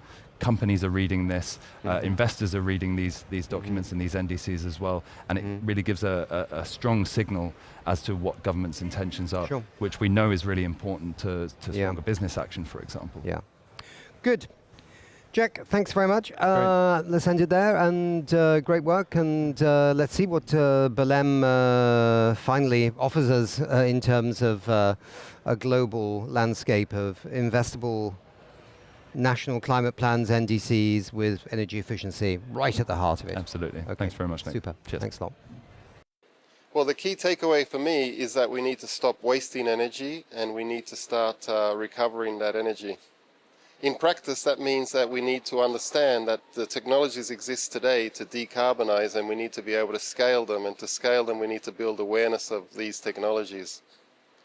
My call to action is that we all work together as an industry to decarbonize and scale the technologies that exist today and stop wasting energy. I think the biggest barriers to this is building awareness within the industry that we have the technologies today to decarbonize, and we just need to all collaborate together to make it happen, changing the behaviors of our industries.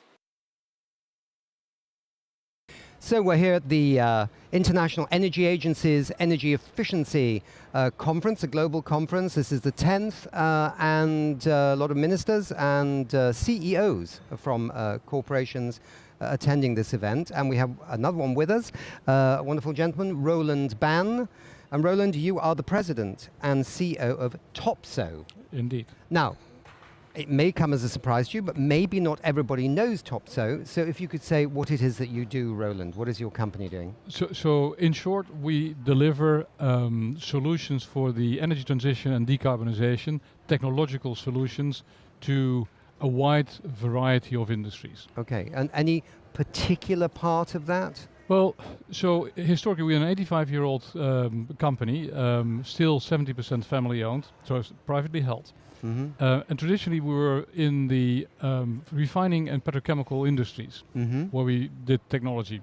So that's where the basis lies, and where we were especially strong in three molecules: hydrogen, ammonia and methanol. Right. About a third of all ammonia and a third of all hydrogen produced in the world goes through our technology. But those are the molecules as well that are absolutely the basis for the energy transition. So we decided to actually move that direction. Okay, very interesting indeed. And we're also very interested in methane as well, because it's a super polluter at the same time, and so it's important to manage it very carefully, and because it can be huge benefits, or it can be, if you're an oil and gas company, you're just letting it leak out and get into the atmosphere. So it's a fascinating This is why we actually take methane and we break it apart and then do something useful with the parts. Okay. Oh God, that's we should have you on for an hour instead of a short interview.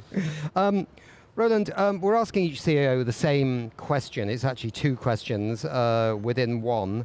I'm going to ask you that question, and maybe you can expand a little bit as well. But you've been in the CEO roundtable here at the International Energy Agency Energy Efficiency Conference.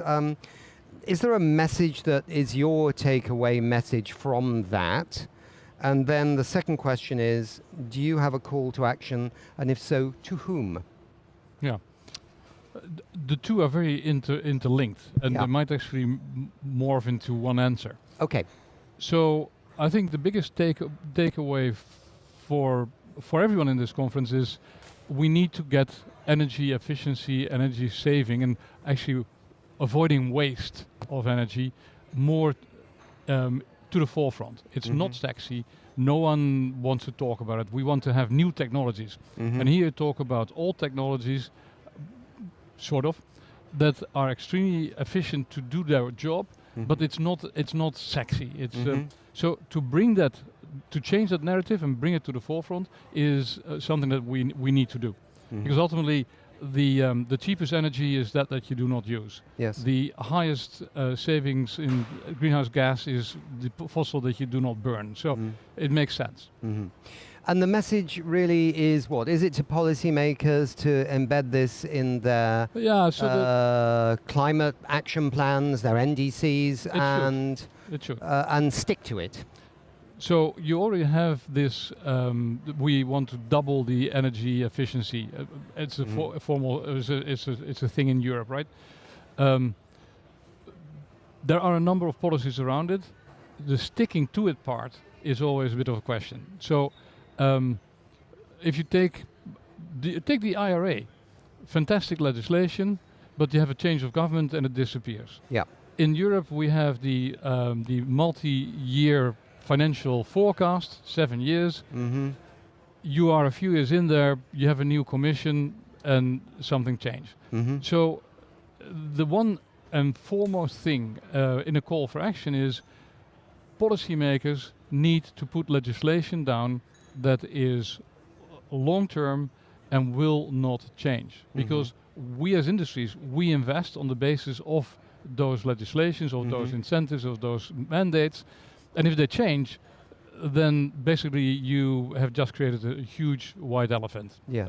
So that's the number one thing.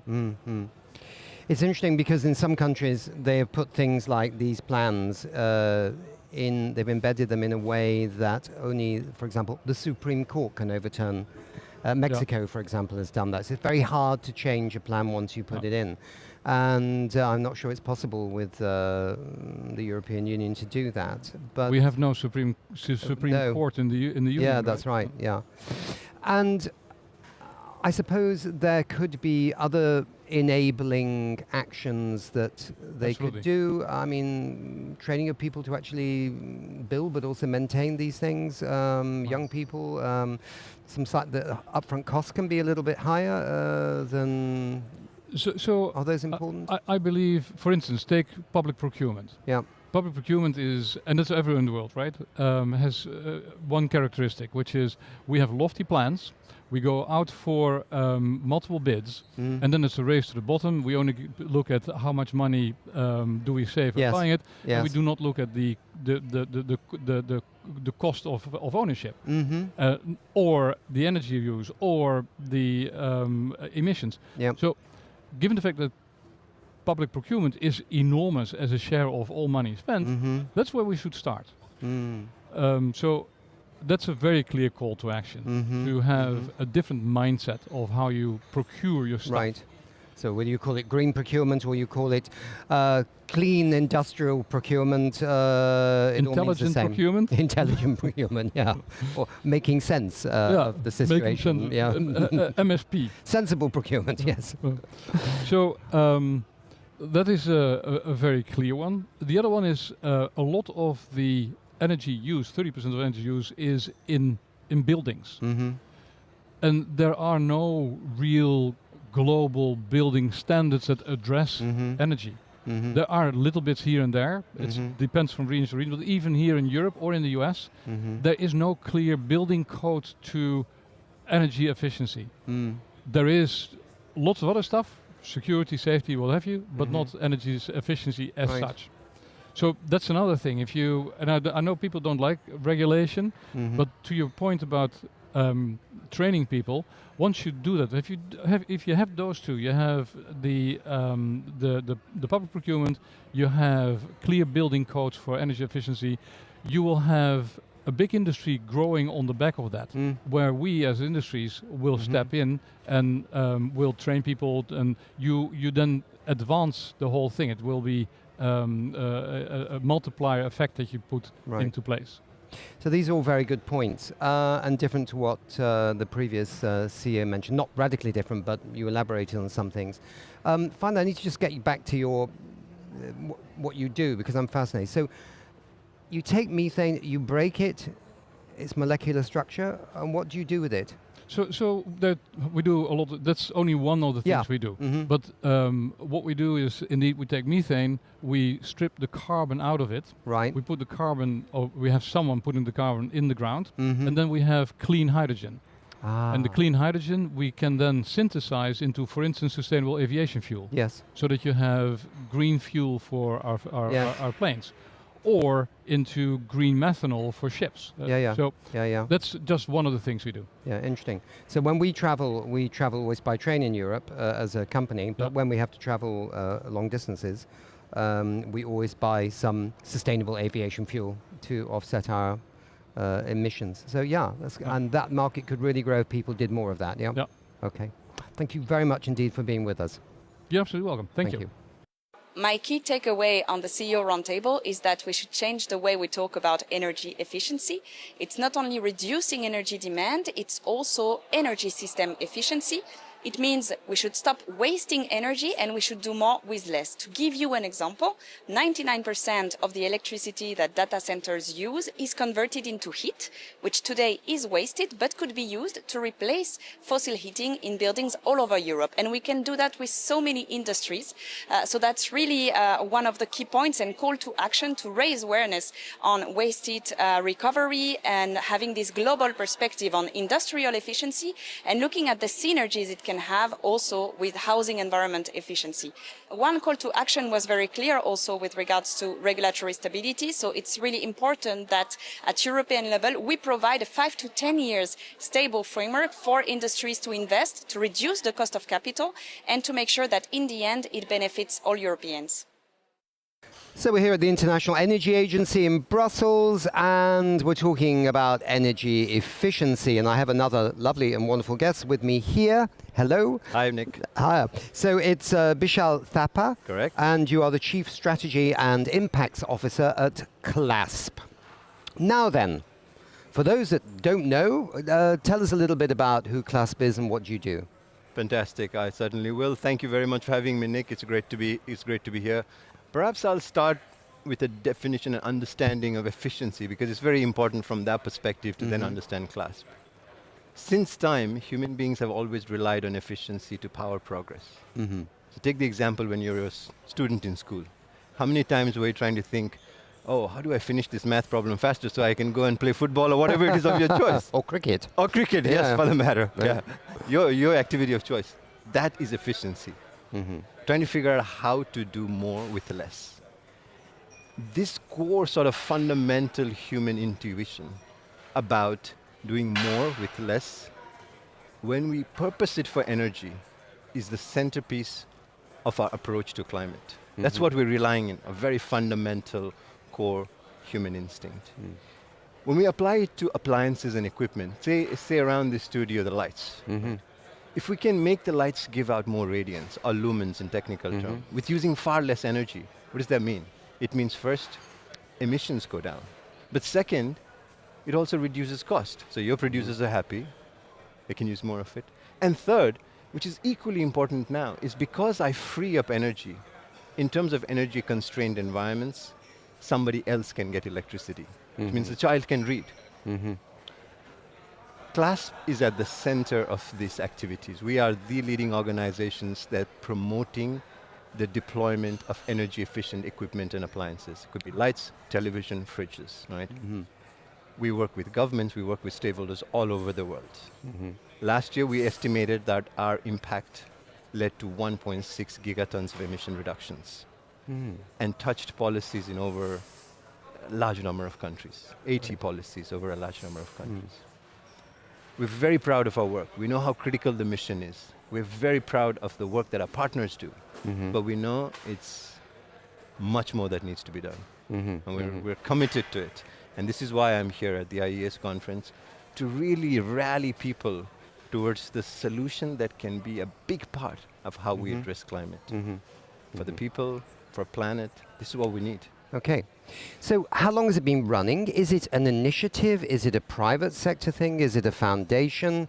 What is the structure of CLASP, and what was the vision, and how did it begin? Right. CLASP is a non-profit that's been running for 25 years. This year we celebrated 25 years. when people were just waking up to the idea of efficiency, this is already something we recognized.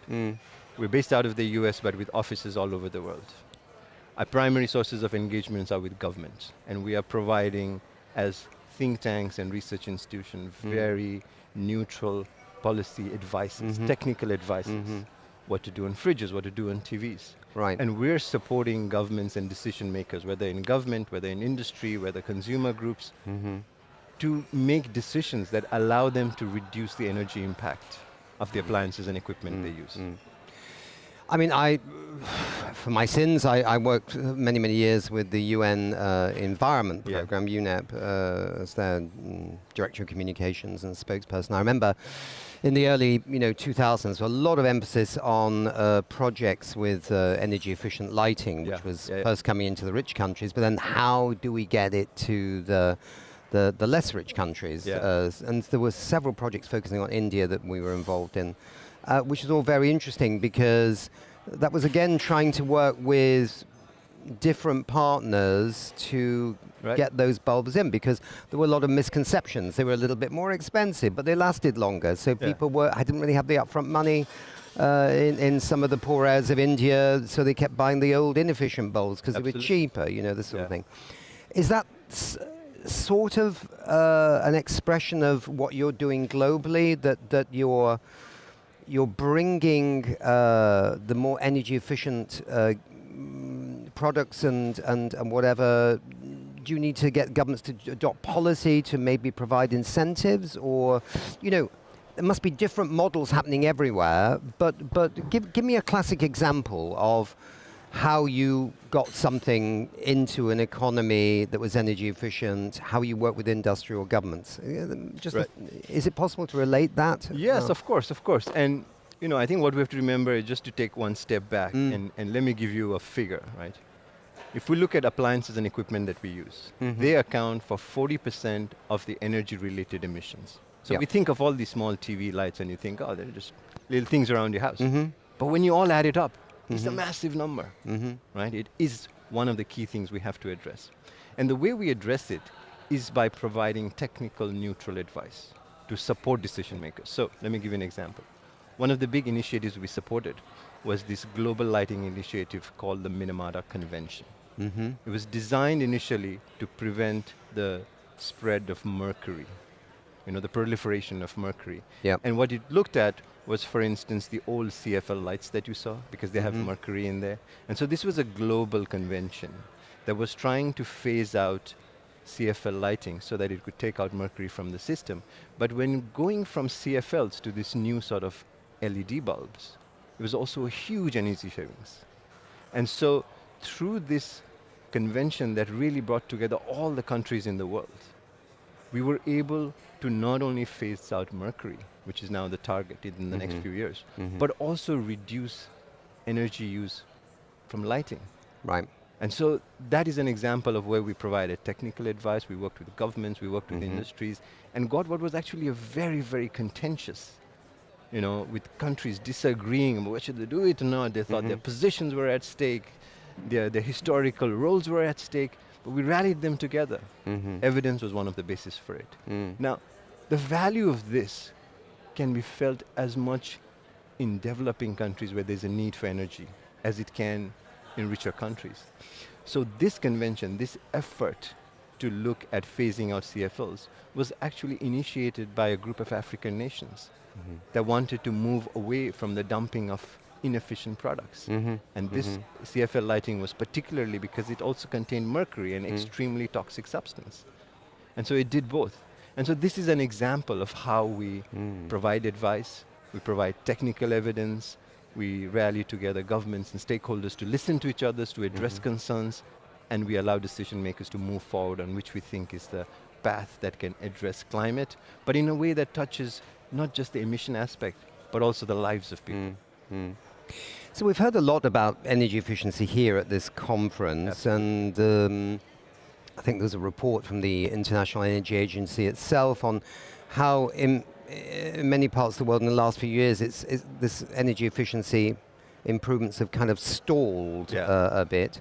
There seem to be various things, slightly higher upfront costs for energy efficient equipment, and some people, companies, for example, are a bit confused about how they have to link so many different digitalization technologies together to actually deliver in a factory or something. All kinds of things. But do you get a sense there's still an appetite in the countries that you're dealing with, that they understand the benefits of energy efficiency, that it's a bit like what you described at the beginning? Yeah. It makes your life more efficient, so basically you can do other things, right? Yeah. Yeah. There is absolutely an appetite for energy efficiency, because energy efficiency, you know, despite some of the changing narratives, people thought about it from an emissions point of view before. Now they're thinking about it a cost point of view. Now they're thinking about economic growth. Energy efficiency is suited for almost all those contexts and all those kinds of challenges, right, and those motivations. So even though the narrative keeps changing, at heart, energy efficiency is about reducing costs, making it beneficial for consumers, enhancing productivity, and saving the planet from increased emissions. So the core message and intent of energy efficiency is very strong, remains very intact. Now, is the appetite slowed down? I don't think the appetite has slowed down. I think a lot of energy efficiency has become embedded. And so people are beginning to think that we don't need to retain the focus on it, which is why it may feel like it's slowing down. But actually what we need to do is encourage governments to look at better policies, to look at incentives, to look at market enablers that accelerate it. We need an acceleration. So the amount of efficiency that we've been able to include in the economy from appliances and equipment alone has been significant. But we need to do far more in the time that we have now and double the pace. So that means more activity on policies, on markets, on consumer behavior. And you know, as an org, we can't do it alone. We need partners. And this is why we're here, to rally partners from all different sectors. But I don't think the appetite has slowed down. I think we need to be able to accelerate the messaging on it and to encourage more action on it. And I suppose, when I think back in the past, I think some people thought with energy efficiency, well, we're going to have so much green energy, we can just burn as much as we want of the green energy. We don't burn green energy, right? You collect it, but... And then suddenly everyone's found that actually the energy demands globally just keep going up and up and up and up. So absolutely. Even the renewables are doubling every 2.5 years, and that's great, exponential growth in renewables worldwide, but they're racing to keep up with the growth in the demand for energy. So if we can get more of the energy efficiency, we can take some pressure off that race to do more renewables. We need more renewables, but we can balance the thing a bit better by having more energy efficiency. Absolutely, it's essentially the supplement to renewable energy. Right. So if we can, let's say, reduce energy demand, that means we actually have to produce less energy. Which means, you know, one less solar panel perhaps. But it's also lower cost then. Lower extraction. And that impact means that we shouldn't see it as either or, like, look, I got all this green energy, now I can, you know, leave my lights on all day, or like keep my car throttling all day. But it is that when you reduce the need for energy, you also reduce the role that is there for supply. And I think what we're finding is that it works different ways in different economies. So in some economies that are very, let's say, energy sufficient, it's about a reduction in emissions, it's about reduction in costs. But in some economies which are heavily energy constrained, 700 million people still without access to electricity, there, which are heavily energy constrained, energy efficiency can mean the difference between who gets electricity and who doesn't. No, that was a very good point, Good. Well, thank you very much. Best of luck with your work. It sounds very interesting and important. Thank you very much, Nick. Thanks being helping us to share this message and joining us in this call for more energy efficiency to get more clasp. More clasp. Okay. Thank you very much. Thank you very much indeed. Thank you, Nick. Okay. So, we're here at the International Energy Agency with their Global Energy Efficiency Conference, the 10th, and we've got another wonderful guest with us here in the studio. Hello, you're Nicole Satchi, and you're the Regional Coordinator of the Youth Climate Council Global Alliance. So, for those people that don't know Nicole, just tell us briefly, what is this about? Well, the Youth Climate Council Global Alliance, it's an alliance of youth climate councils, as you can tell from the name. And a youth climate council, it's a group of youths, individual youths, or organizations that are led by youths that come together in every country, in Europe, in Latin America, and in Africa to work together to advance climate action in their country. Okay. Yeah. And you were saying just earlier when we were chatting that it's a work in progress. When did you begin? Well, we began in 2015. Okay. And we've been able to get 9 members in Africa. And we have 2 pending members who I'm hoping will confirm by the end of this month. That's Cote d'Ivoire and Gambia. We have 3 members in Europe and 3 members in Latin America. Okay. Yeah. And how do you distinguish yourself from, say, you know, the youth constituency for the United Nations Framework Convention on Climate Change is called YOUNGO. That seems to be more about policy, maybe, whereas you're actually trying to do more like action on the ground, in a sense, yeah? Yeah. Well, just like YOUNGO, we are also emphasizing on policy because we think policy making and implementation is quite crucial, especially for the African region. But the factor that differentiates us is our emphasis on grassroots approach. So our members, we make sure that we have members even from rural areas. We have people who give us their ideas from an individual level, and we try to make sure that we are able to empower the youth to actually implement their ideas or to table their opinions and concerns at a high level, such as COP. Okay, Yeah. okay. And as we all know, every country is different. You know, people like to say Africa as if it's all one thing, or Europe as if it's all one thing, but it's every country has different energy structures and they have different, you know, economic sectors. Africa, obviously quite a lot of agriculture. So what's a typical day like? I mean, are you out doing things in the community?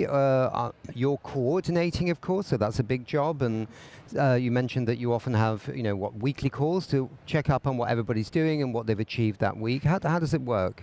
Well, a typical day involves getting on calls with each country coordinator. So, for instance, Botswana recently joined us, and Botswana is a South African country. And on a call, I was asking the country coordinator what are the climate issues they are currently dealing with. And they mentioned that they had drought for the first time in a decade.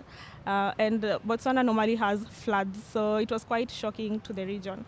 Also, she mentioned that they had heat waves, which were shocking because in Africa we are already used to heat. So for someone to complain that they are having a heat wave, it means the temperature is really rising. So typically in a day, I learn about the unique issues that each African region is facing. And I also coordinate training for the country coordinators and some of the members. For instance, we recently had a policy training session because we realized that we need to build more capacity for African youths so that even when they are going out to implement their ideas, it's from an angle of knowing what they're doing so that they're not wasting time and energy just acting blindly. So it's almost as if we are hand-holding. We are trying to make sure that as the youth try to make efforts in advancing climate action, they know what to do, they know who to approach. We try to link them up with organizations that may be interested in empowering them. Yeah. So it's also about building, I suppose, you know, confidence as well, that they feel capable of making an intervention and that it's meaningful and not just picked from the air. Yeah. Exactly, and competence, so that it's quite important that the people know how to do what they want to do. It's one thing to have an idea, but having the tools you need and the knowledge to execute it properly, I find that it's quite critical because so many African youths sometimes just don't know how to go about climate action. So being able to connect them with trainers. Next week we are supposed to go to Rwanda for a regional mobilization camp. And during this camp, we are going to be training the youth on how to source funding, resources in different forms so that they can use it to implement their ideas. So, right. Yeah. Yeah, interesting. So I mean, you're from Kenya. We talked about that before. I mean, for people who are maybe not immersed in what is going on in Africa, I mean, it's a rapidly changing continent. I mean, the climate is changing rapidly, but also, the economy is growing, the population is certainly growing. Yeah. I mean, it's not, how can I say, it's not bleak everywhere, is it? I mean, there are changes that are also positive. Yeah. We were talking about Kenya. What's changing there, for example? Well, I've noted that in Kenya there has been a shift. Currently, Kenya we tend to boast of our matatu industry. So a matatu is a bus, like the buses I've been seeing. And there's a shift to the use of electric buses. And also in Kenya, people use a lot of motorbikes. It's one of the most preferred forms of transport because it beats traffic. The motorbike, it won't be stuck on the road with the cars, so people prefer it. And there is also a shift to the use of electric bikes, and the government has been quite helpful with this because they have subsidized the cost for electric transport. So it's not just subsidized for the person who's buying a bike, it's also subsidized for the common person. Like when I want to use Uber or Bolt, which are the main transport companies in Kenya, you find that if you use an electric bike, it's cheaper than if you use a non-electric bike. Yeah. So such measures, they are really being appreciated by the people, and they're also helping us to conserve energy. Yeah. And of course, that's possible because you've had I suppose over the last 20 years, the building of renewable energy systems, geothermal energy in the Great Rift Valley, and also this very big wind farm up in Turkana in the north. So in a sense, the infrastructure is being created that allows the electrification of the transportation. Yeah. Probably very different in some other African countries where there is very little electrification at the moment. So again, everywhere's different. Yeah. What I mean, we're here at this conference on energy efficiency. What does that mean to people in Africa? Well, most of us see an opportunity in this. When I speak to the youths in the council, we recently had a discussion where we debated on whether or not the shift from non-renewable to renewable sources of energy is an opportunity for Africa. So, Africans, we are a young economy and we are growing. There's a lot of promise, and we realize that unlike other developed nations where there's already established systems, we don't have established systems. So it gives us an opportunity to establish the healthy ones, the clean energy systems.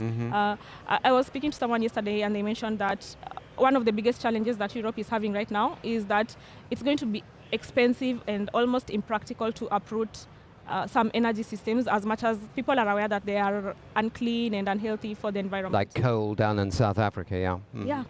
But in Africa, we are not yet set in our ways. We are a young economy, so our systems are not yet too set in that we cannot uproot them and start afresh.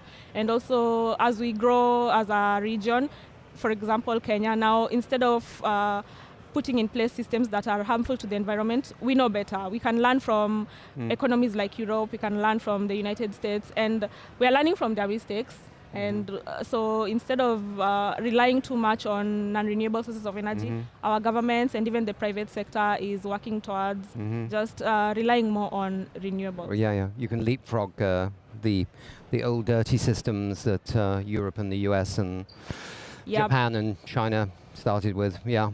So I would say that's an advantage for the late boom in our economy. And the other advantage is you have a lot of sunshine, so there's a lot of solar potential, that's for sure, yeah. Yeah, that's another thing. What, are you going to attend the next UN Climate Conference in Belém in Brazil? Are you hoping to go there? Oh, definitely. We normally attend COP. We attended COP last year, and we'll be attending the one this in Baku, yeah.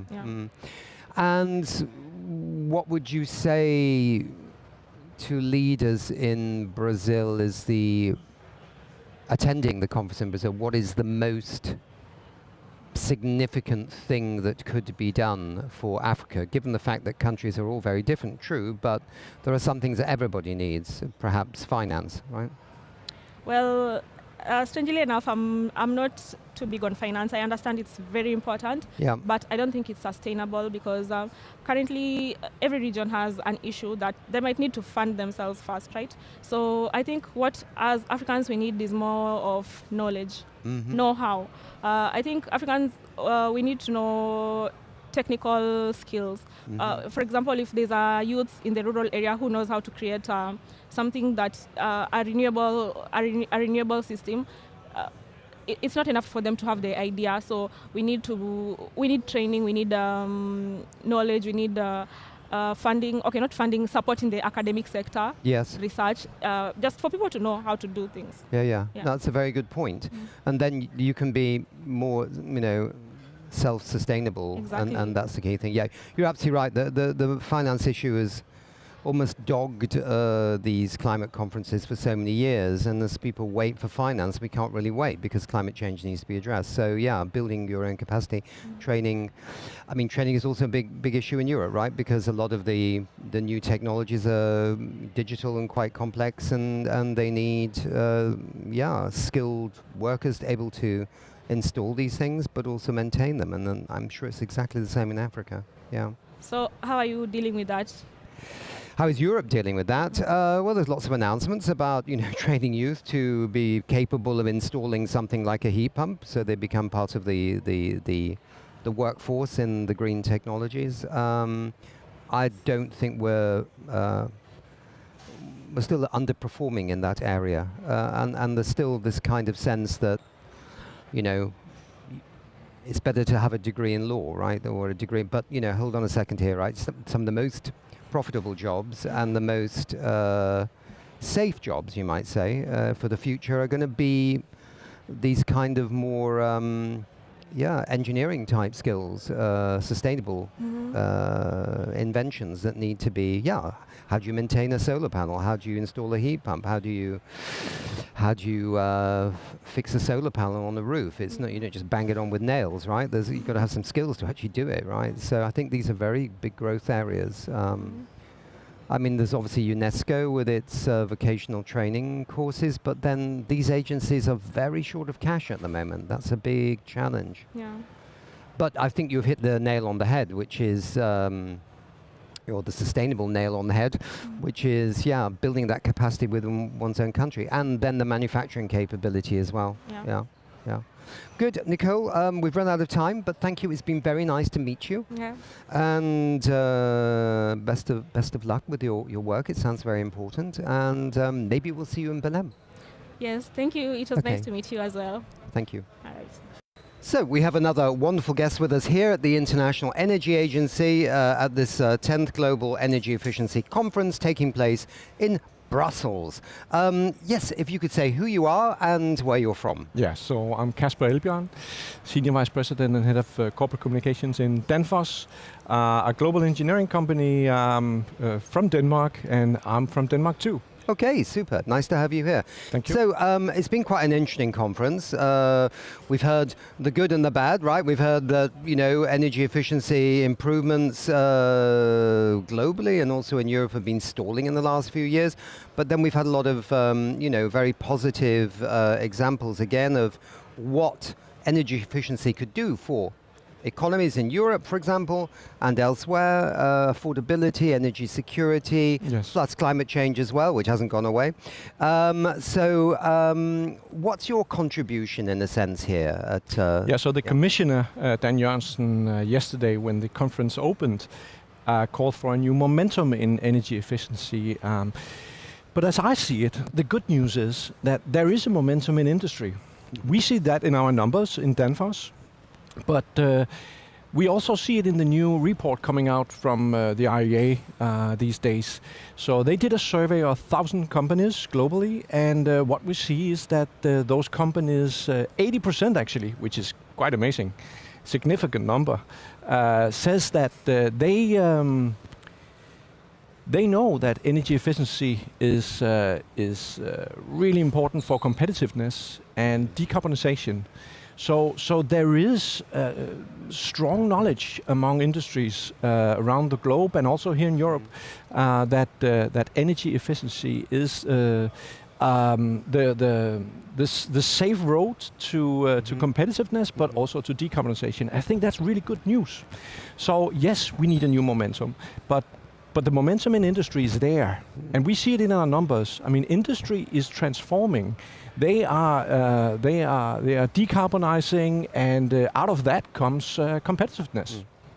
And you think that what's driving this is that as we said, climate change hasn't gone away, that countries have targets, and the economy within a country or a block of countries like the EU need to hit those targets, right?